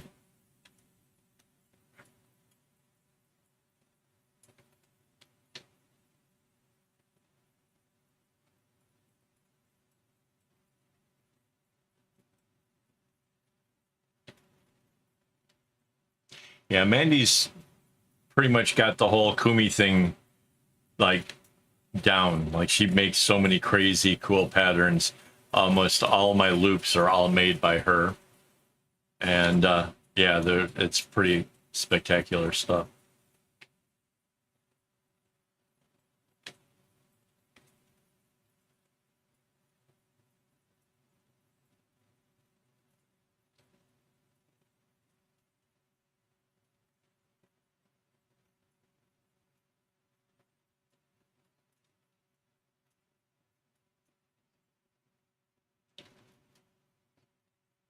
Right. Yeah, the boxy ones. Yeah, those leave me just scratching my head too. Like, I don't get it. They absolutely difficult, like seriously crazy stuff.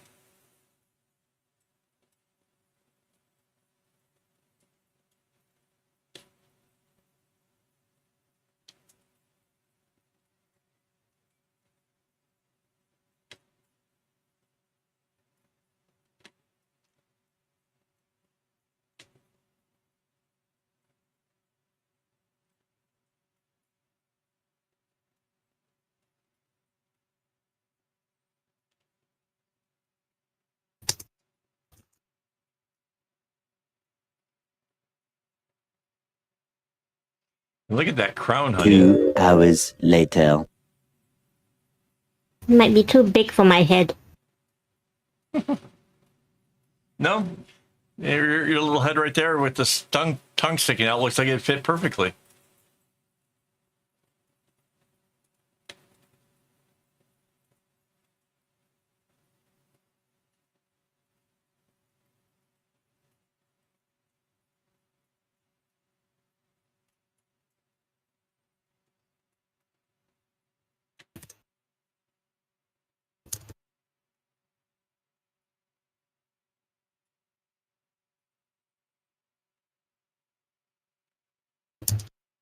Yeah. Hey, just string things made it. Hello.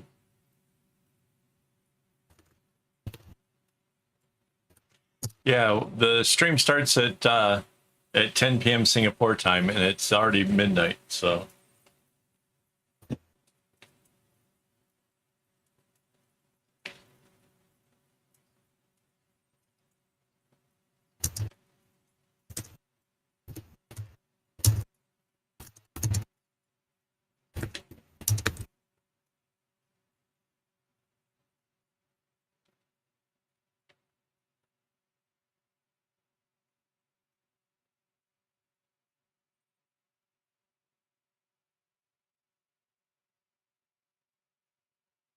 yeah, 14 moves compared to 4 from the other two of you.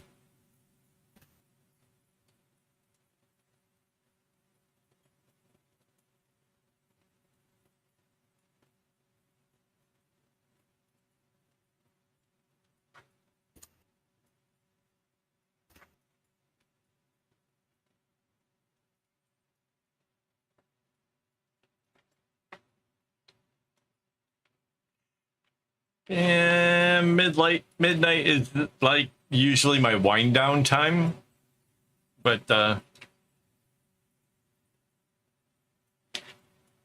I'm typically just playing games on my phone at this hour if I'm not working on a project that absolutely requires my attention. Usually winding down.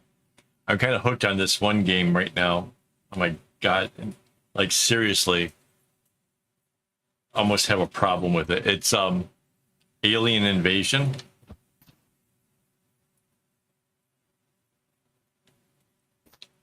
Yeah, Mandy's up much later than I am. I have to put on a mask and listen to the sound of like water, you know, or pink noise or something.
Yeah, I'm the same. I have to get a lot of sleep, otherwise I'm like really, really have a hard time.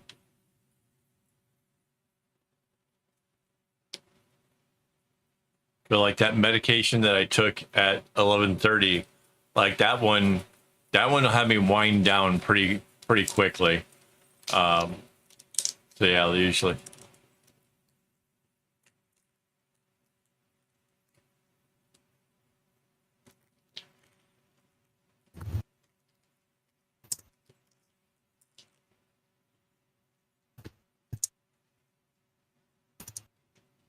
I think that crown fits on the owl as well. Just saying.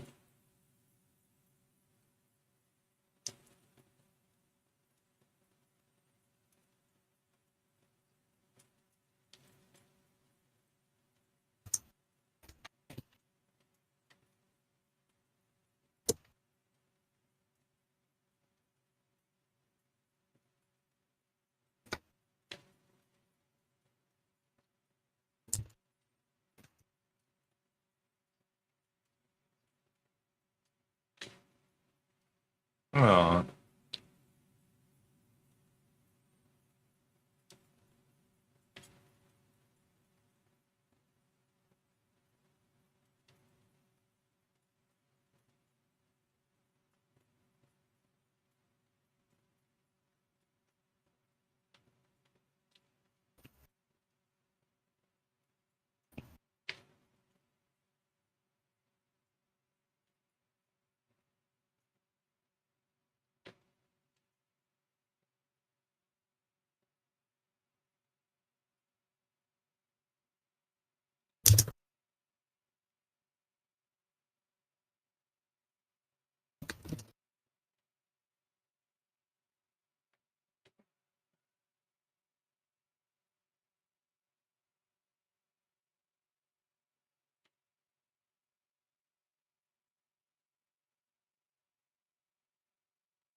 Aw.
Hmm.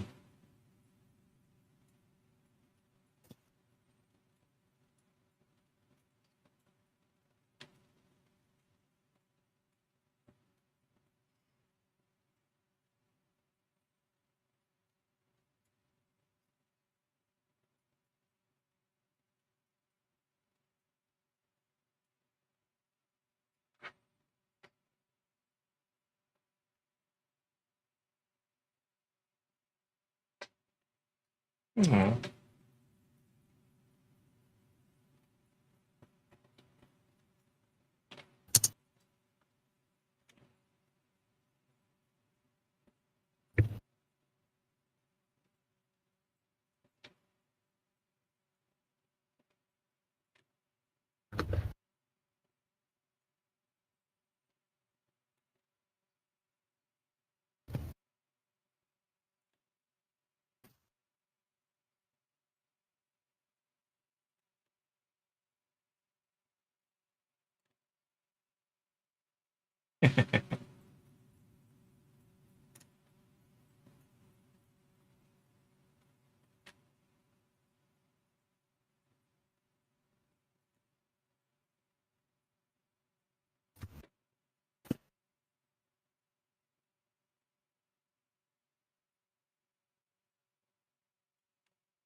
So the rows are already getting shorter, so I just have to be cautious to not break the line going across here, like the length thing.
Yeah, because some of us here, you know, didn't know such things.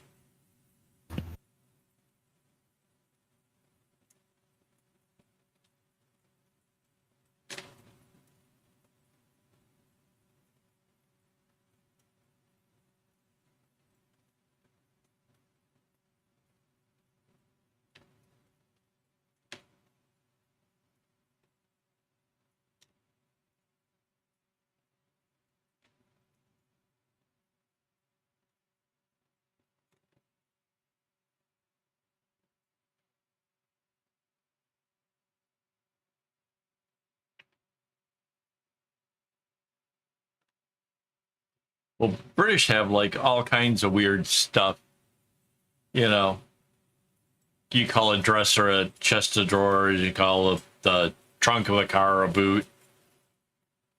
I even just recently was watching, I don't know, Instagram or whatever, one of the shorts.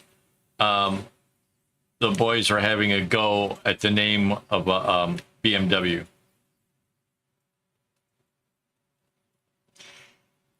There's a list you can get yourself on so they don't robocall you. And like they can get in trouble if they do. I remember that from my being in America and getting myself off the list.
Oh, those are members. People who put like $4 toward a month to be a member. They get to watch the videos early, they get to have little smiley faces. There's member only streams, the member only hangout. Not subscribe, it's a members thing. It's the join. Like she's already subscribed, among other perks.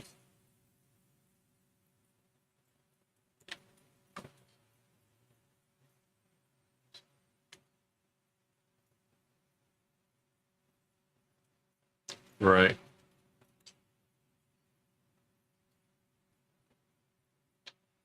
Yeesh.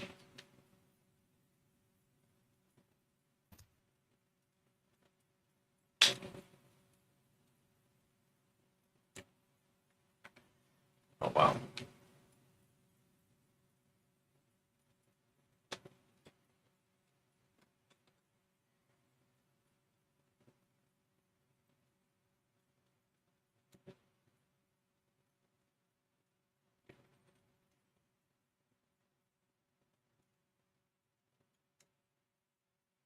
It's a nice way of helping me to be able to have the money to buy enough floss to keep this ongoing thing. Because I go through a lot of string, honestly. Like, really a lot of string.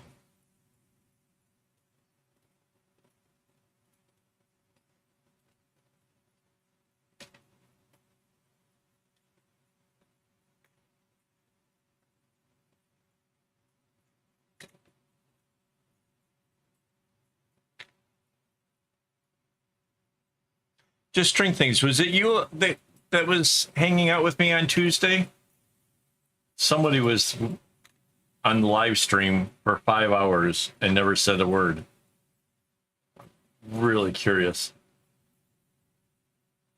At first I thought it was Minute Craft, but I asked her and it wasn't. You have a stalker.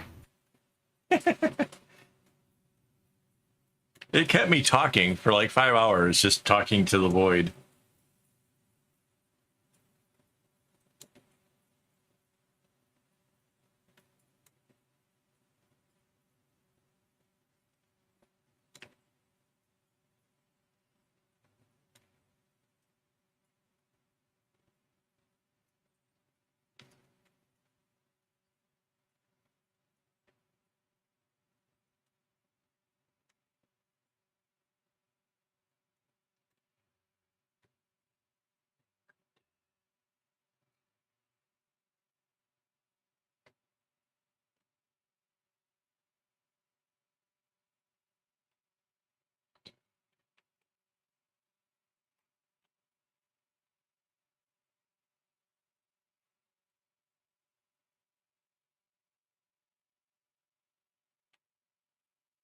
Oh, then that might have been who it was.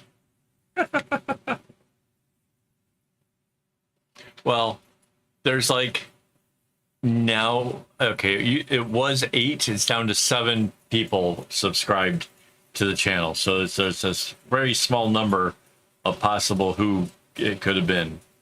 So if just String Things fell asleep on YouTube, then yeah, that probably checks out. Because I asked like a couple times, like, you know, who is there, so that would make sense.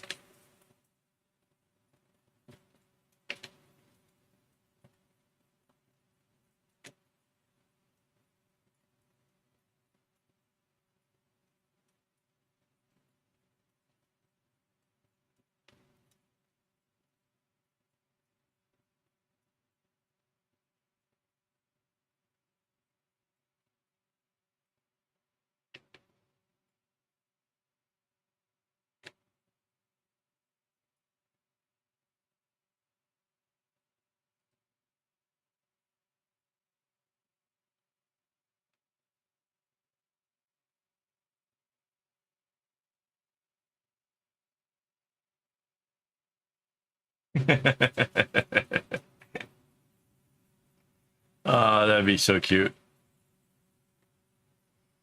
Poor dog sitting there watching strings getting tied in the knots, thinking, damn it, my thumbs are useless.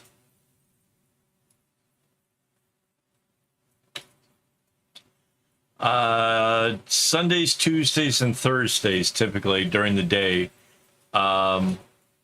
In my hours, it's probably between 3 and 4 in the afternoon. And then depending on what's going on, it can go on for 3 hours. It can go on for 5 hours. It's just random. It's behind the scenes look at me making my videos and stuff.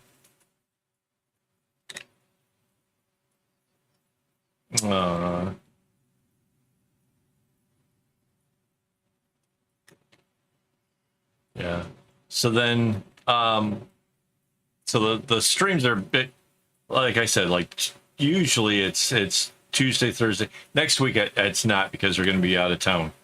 But yeah, I try to at least 3 days a week, couple hours at least. Sometimes it's me making bracelets where I can actually talk to people, or sometimes it's me recording the patterns where I can't talk.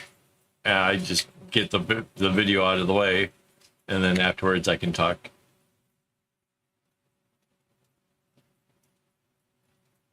Oh, and then members get a chance to do a monthly hangout first Sunday of the month, which would have been like just our last Sunday, is a hangout where, you know, I, for like 3 hours, pretty much almost the same time as what this stream is, hang out, answer questions, help solve problems. If you're like have an idea for a pattern but can't quite get it going, I will do my part to try to make that work for you. Or we can talk about anything, pets, and it's been pretty random in the past. So yeah.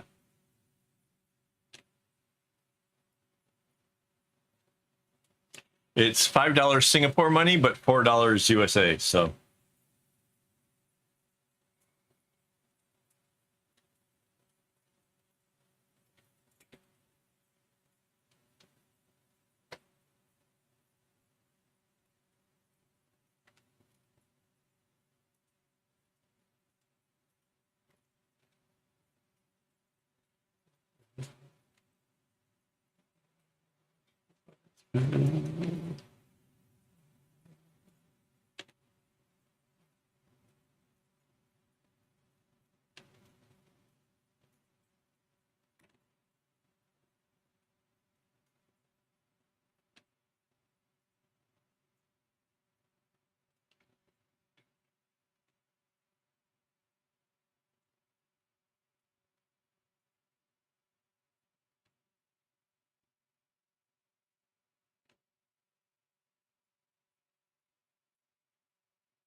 so now just a few more knots and this whole row is done.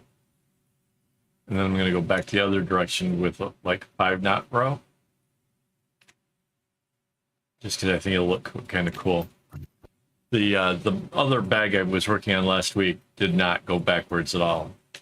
And I just, while I was starting with this, I was like, what can I do different just to make it just a little bit more interesting, just a little something else.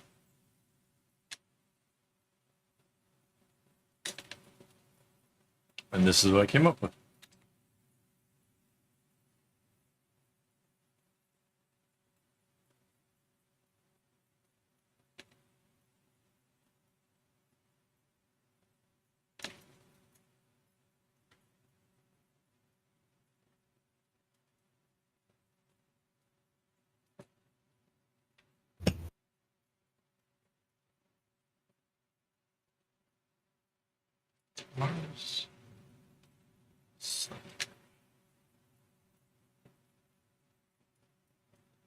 Yeah, normally I would be streaming like tomorrow, but tomorrow I want to do packing. I want to do some kind of cleaning around the office here. Mandy got me some stuff for organizing. Ooh, my favorite color scheme is a rainbow.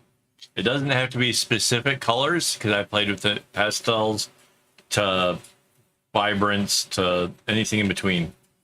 But what I like about it is it's a fade that goes all the way around full circle.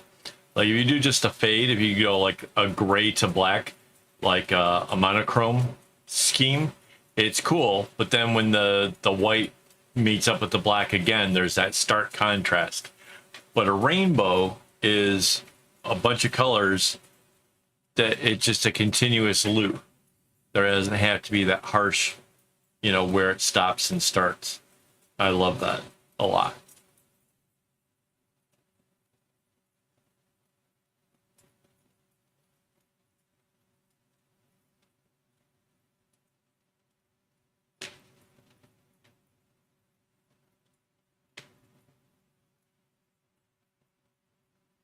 No, I don't typically do alphas.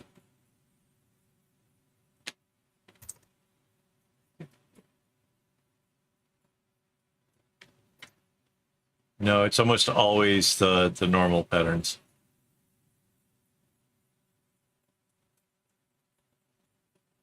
Yeah, it just feels like the alphas feels a lot like cheating. The way you can just put a color anywhere you want to. It doesn't. I don't know. I don't get the same kind of thrill of trying to make a thing happen with regular knots. Trying to make it interesting, trying to make it colorful and creative. Like there's something about normal patterns that just kind of get me going. I love the whole thought process to try to make like linking chains or yin yang symbols or just all kinds of stuff. Like there's so many things you can do with just regular knots.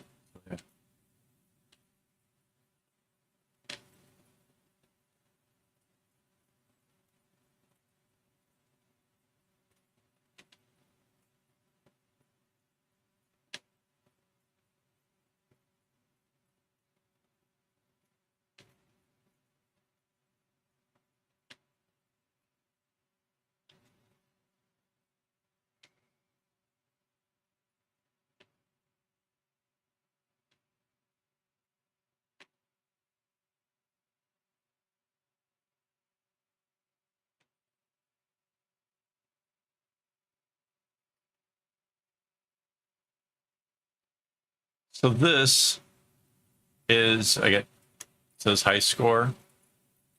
And these are the images from Space Invaders. These guys used to do this thing as they're walking, they go from this to this and back. I did this all, and this is an alpha. This is all the dark strings are going to the right. And the light ones are going the other. Yeah.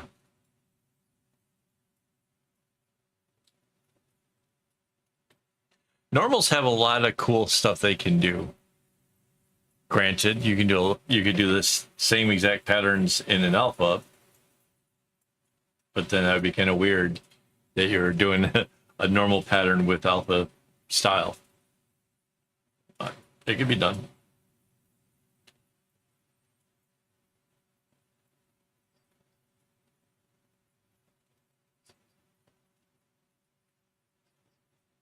Oh, right on.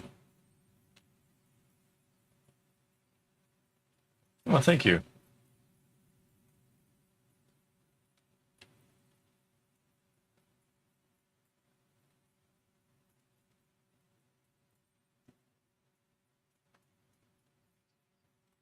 Yeah.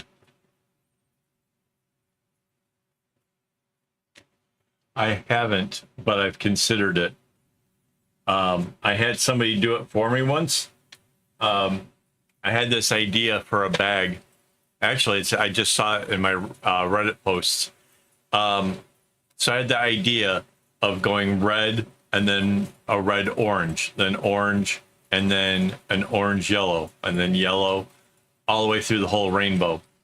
And so the ones are like it's the red orange or the orange yellow, kind of make that really nicely variegated. So when it went together in the bag, it looked tie-dyed because you know you had these, some were solid colors, but what was in between everything was kind of interesting.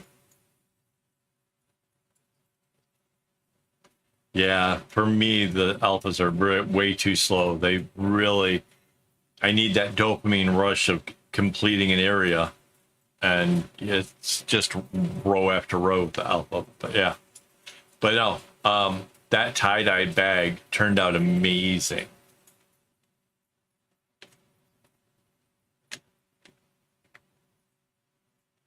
Cool. Yeah, I've got on one of my bags, I have a tube. It's got AWOL on one side and then like some letters, a recommendation on the other side. It's kind of mean.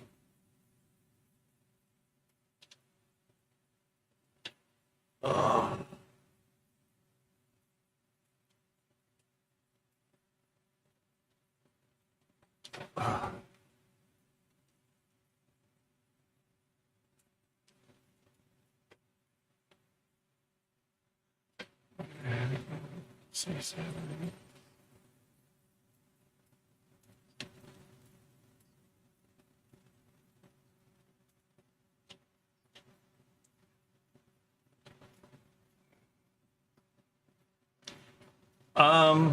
talk a lot about it in my videos when I'm making. Like, if you just watch the videos of me making stuff, you might kind of catch how I do it, because they're sped up, so you don't have to like watch it in real time, because God, that would be troublesome. Like, some of my thicker recent bracelets have been taking me like 80 minutes. It's really just about concentrating on one area if it works. Not all patterns can be segment knotted. That's possibly why you're having trouble. I'd have to see what patterns you were trying to do it with.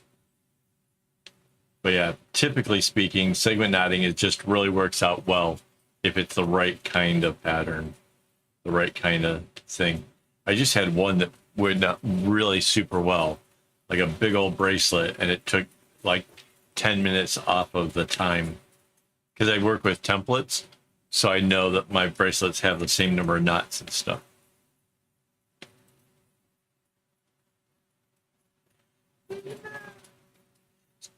Please, I love you. I need you.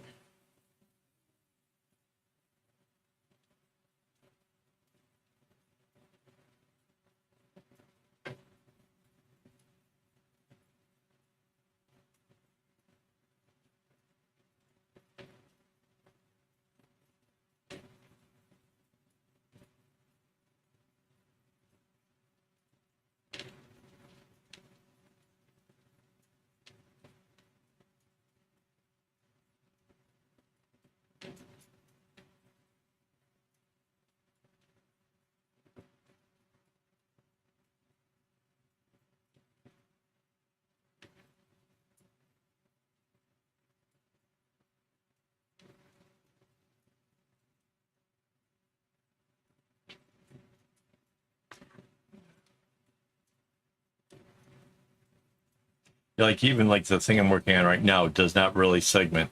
I can only work on the row that I can work on, because I can't get ahead of myself at all. There's nothing. It's just a very straightforward kind of thing.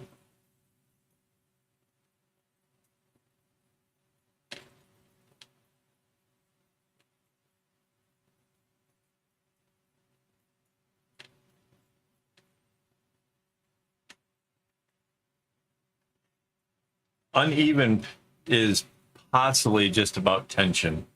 If you have trouble with it, you'll see on some of the times when I'm making my bracelets, I'll make minor, like, micro adjustments. I'll see that it's starting to lean off to a side, and I'll just grab all the strings and give it a pull into the direction it was supposed to be to keep things straight.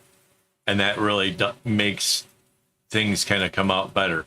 There are some patterns, like say a dovetail, like where an edge of the dovetail will tend to get a little out of whack, but with a little bit of practice you can get that to work out. Like, this is my glasses case. But yeah, they can get a little bit wonky. Sometimes it's the pattern more than anything. Yeah, that's just practice.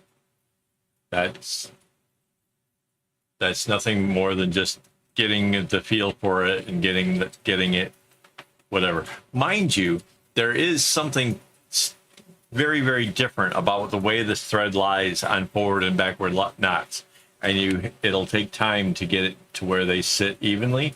But if you try to make the knots out of like bigger, thicker rope, like what do they call that cord that they make the other bracelets with?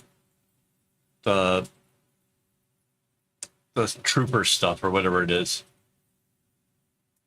Oh, thank you.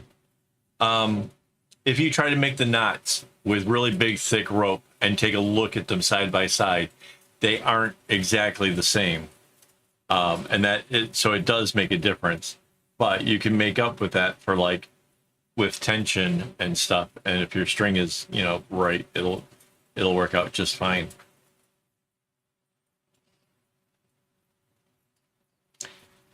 Is that what it's called? I don't know. There's survival bracelets where like you're supposed to be able to take it apart if you ended up in a situation. It's got that big thick rope.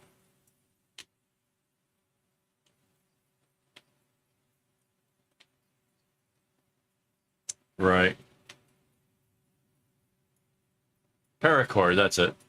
So yeah, if you do the 2 knots with paracord, you should be able to actually see the difference between how the knots actually lie. Yeah. Everybody got that at once.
Right.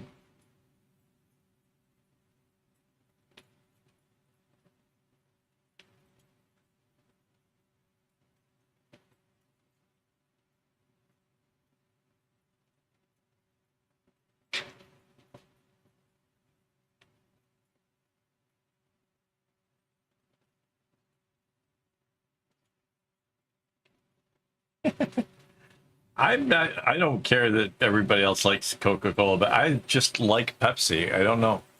It's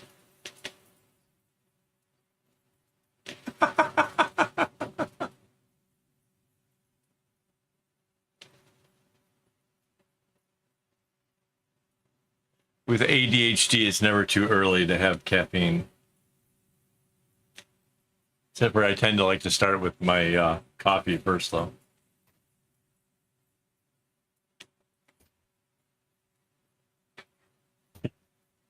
Look at this. I'm blazing through this row.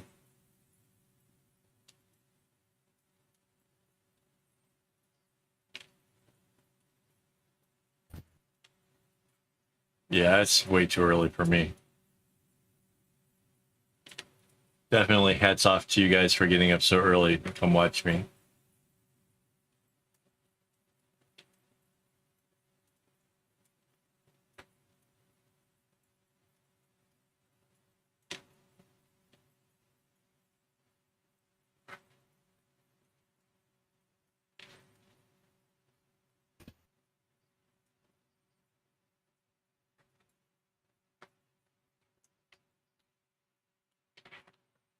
But I'm a sweet kind of guy.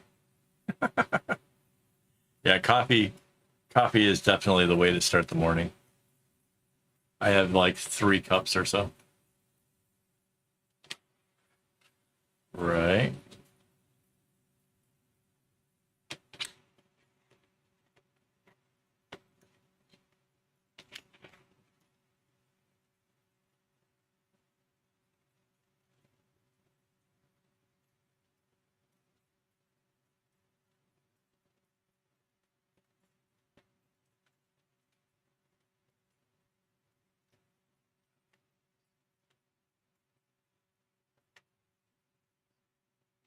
No, I've seen it. I'm not sure. I know exactly what you're talking about, though. Count Chocula.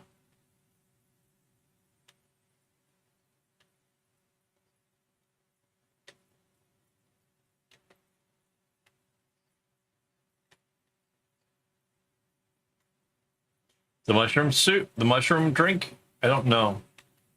It's got no caffeine. Like, that caffeine is why it works.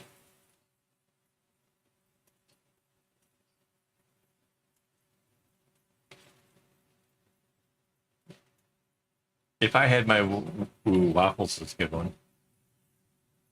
Waffles or pancakes, yeah, that could be awesome. French toast with cinnamon and sugar on it and butter.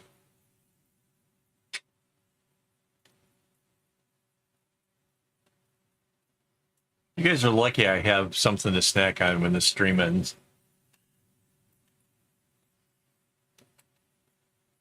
I don't know how this channel seems to always gravitate towards food in the evening, but that's, yeah.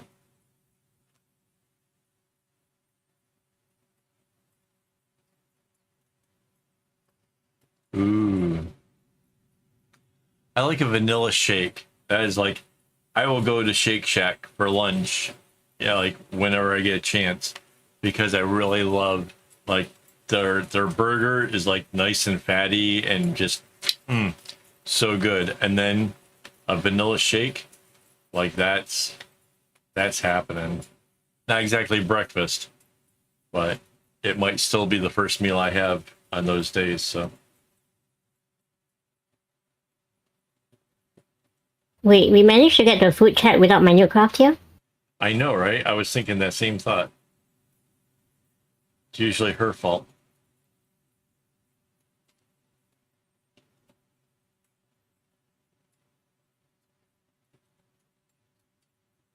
Right on.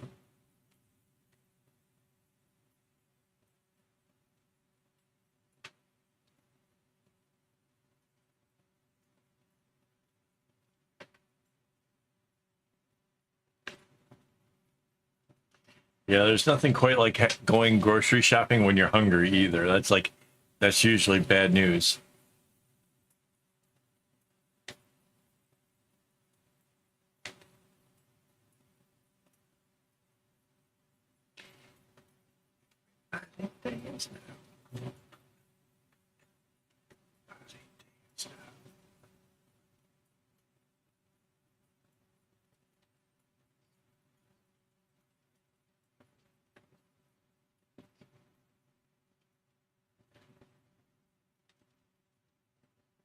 Why? What would happen?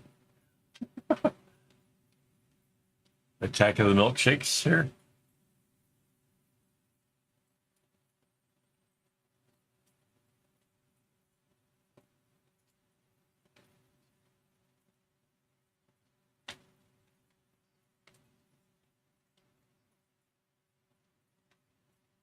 Oh no. Now I have a thing for vanilla, like goes way, way back. Like my sister used to buy the cheapest ice cream possible. Like I can't even express like how bargain basement this stuff was. And she'd get the Neapolitan, right? Which is like the chocolate, vanilla, and strawberry. And I mean, as a child, you would think, love the chocolate, right? This stuff was so bad. The only one that was even decent was the vanilla.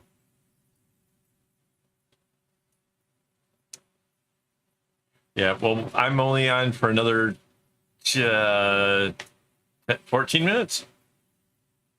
The stream typically ends at 1 a.m. my time. So like we're like less than 15 minutes away. In case you're wondering, you're not going to miss much if you have to go out.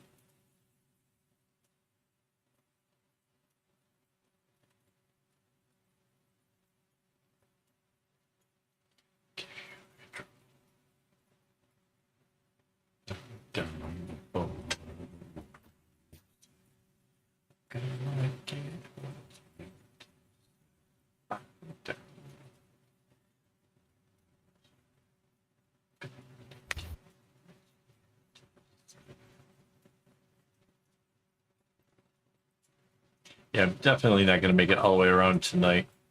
this one row, but it is going really quick. For as much as I don't favor the backward knot, it really just goes quick.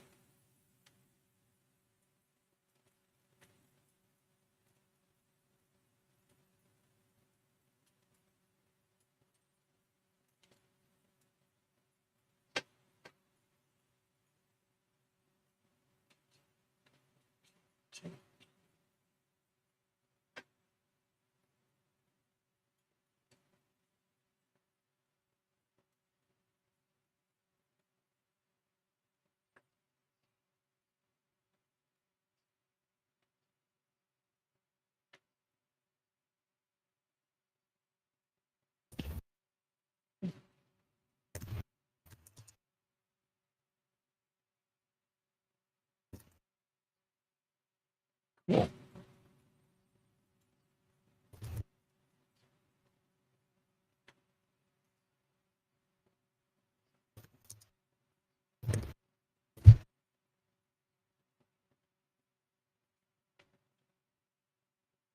Oh, my Rainbow Shop was working on a cross stitch of a bakery.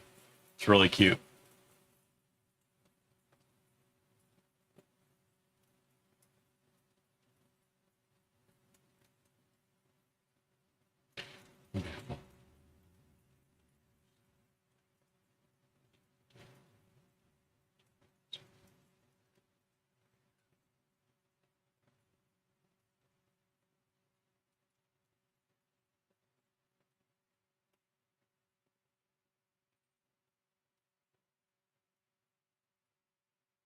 Me? Oh, I'm right-handed, but I favor my left hand a lot for some unknown reason.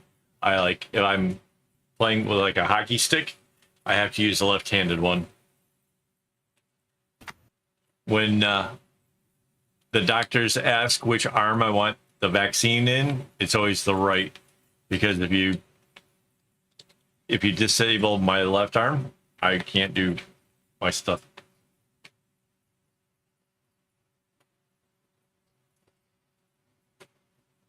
Oh, it's so cute. I want to go see.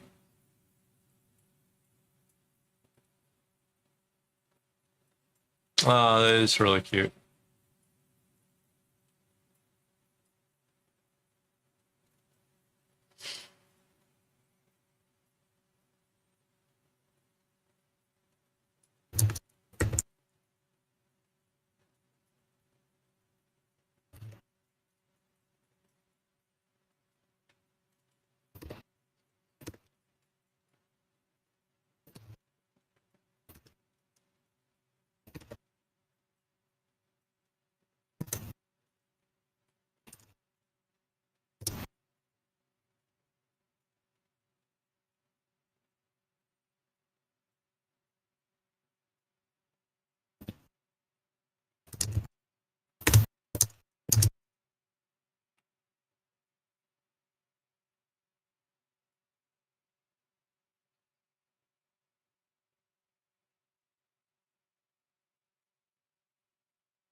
I've seen it at the stores, but I don't know where. Rainbow, you need one of these flashlights to find out what glows. And yes, a bunch of orange. I get my string from AliExpress, the factory store, because they give a good price. Shop. The factory shop.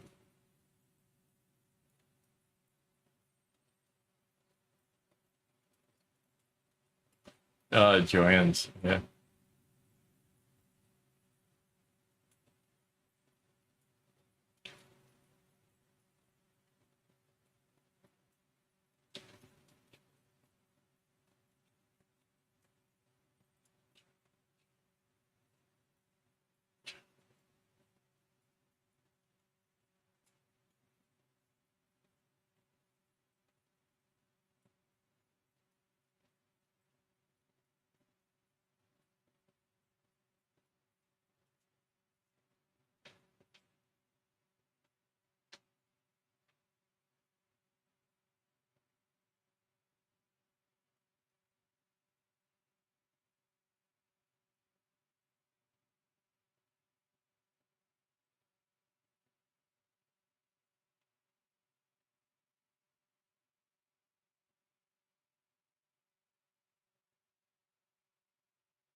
Oh, this?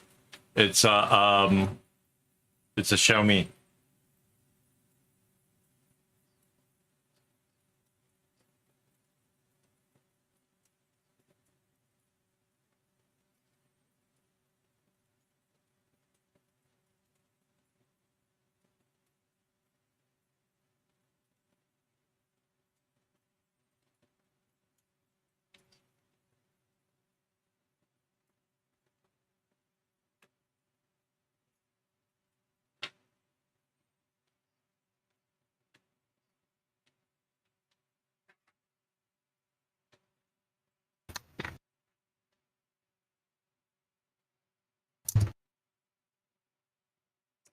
I've seen like shoelaces with that, but I haven't seen strings that works like.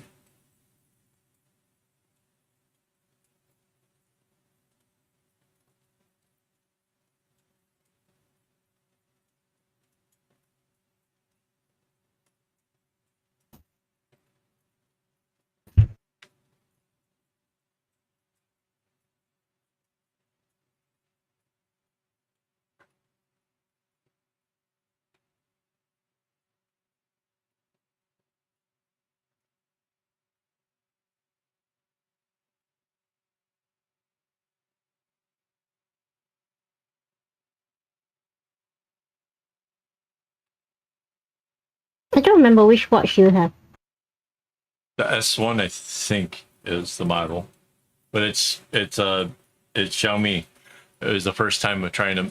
Well, no, I had the skinny ones before for Xiaomi, but I think it's the S1. This one.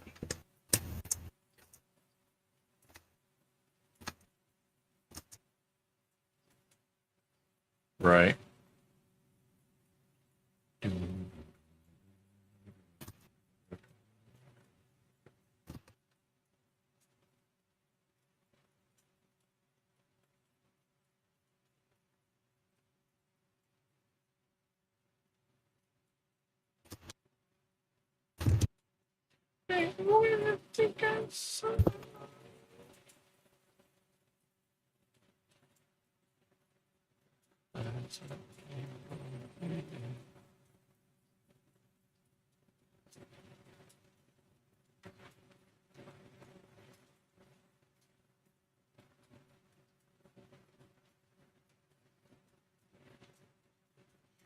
Yeah, I like having something that can track and do stuff.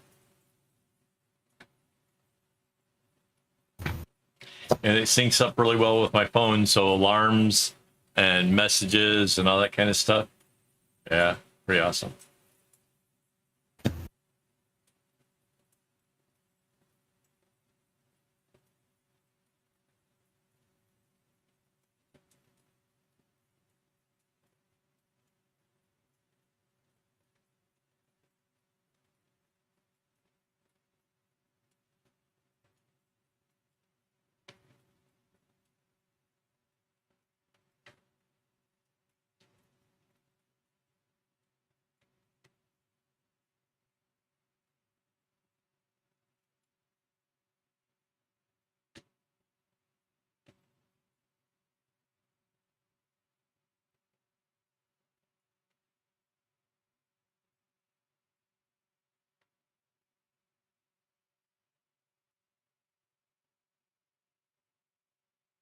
Yeah, I'll be back here again next Saturday. There might be some member stream sometime this week. I don't know when. Maybe I'll even do a short something to show you where we are, like actually live, like while we're away. I don't know. I'm kind of undecided what's going to happen this week, but I'll be back next Saturday. This I hope is done. I don't know. I'd like to have this done, but I don't think I want to take it with me. So I don't know if it'll be working on this or the spats, or if we'll be onto yet one of the other mini projects that I have lined up to do. Oh, that'd be awesome, Maria. Um,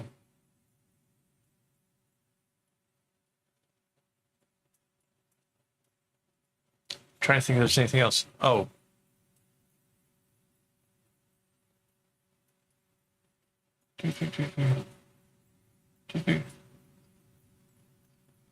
Nice.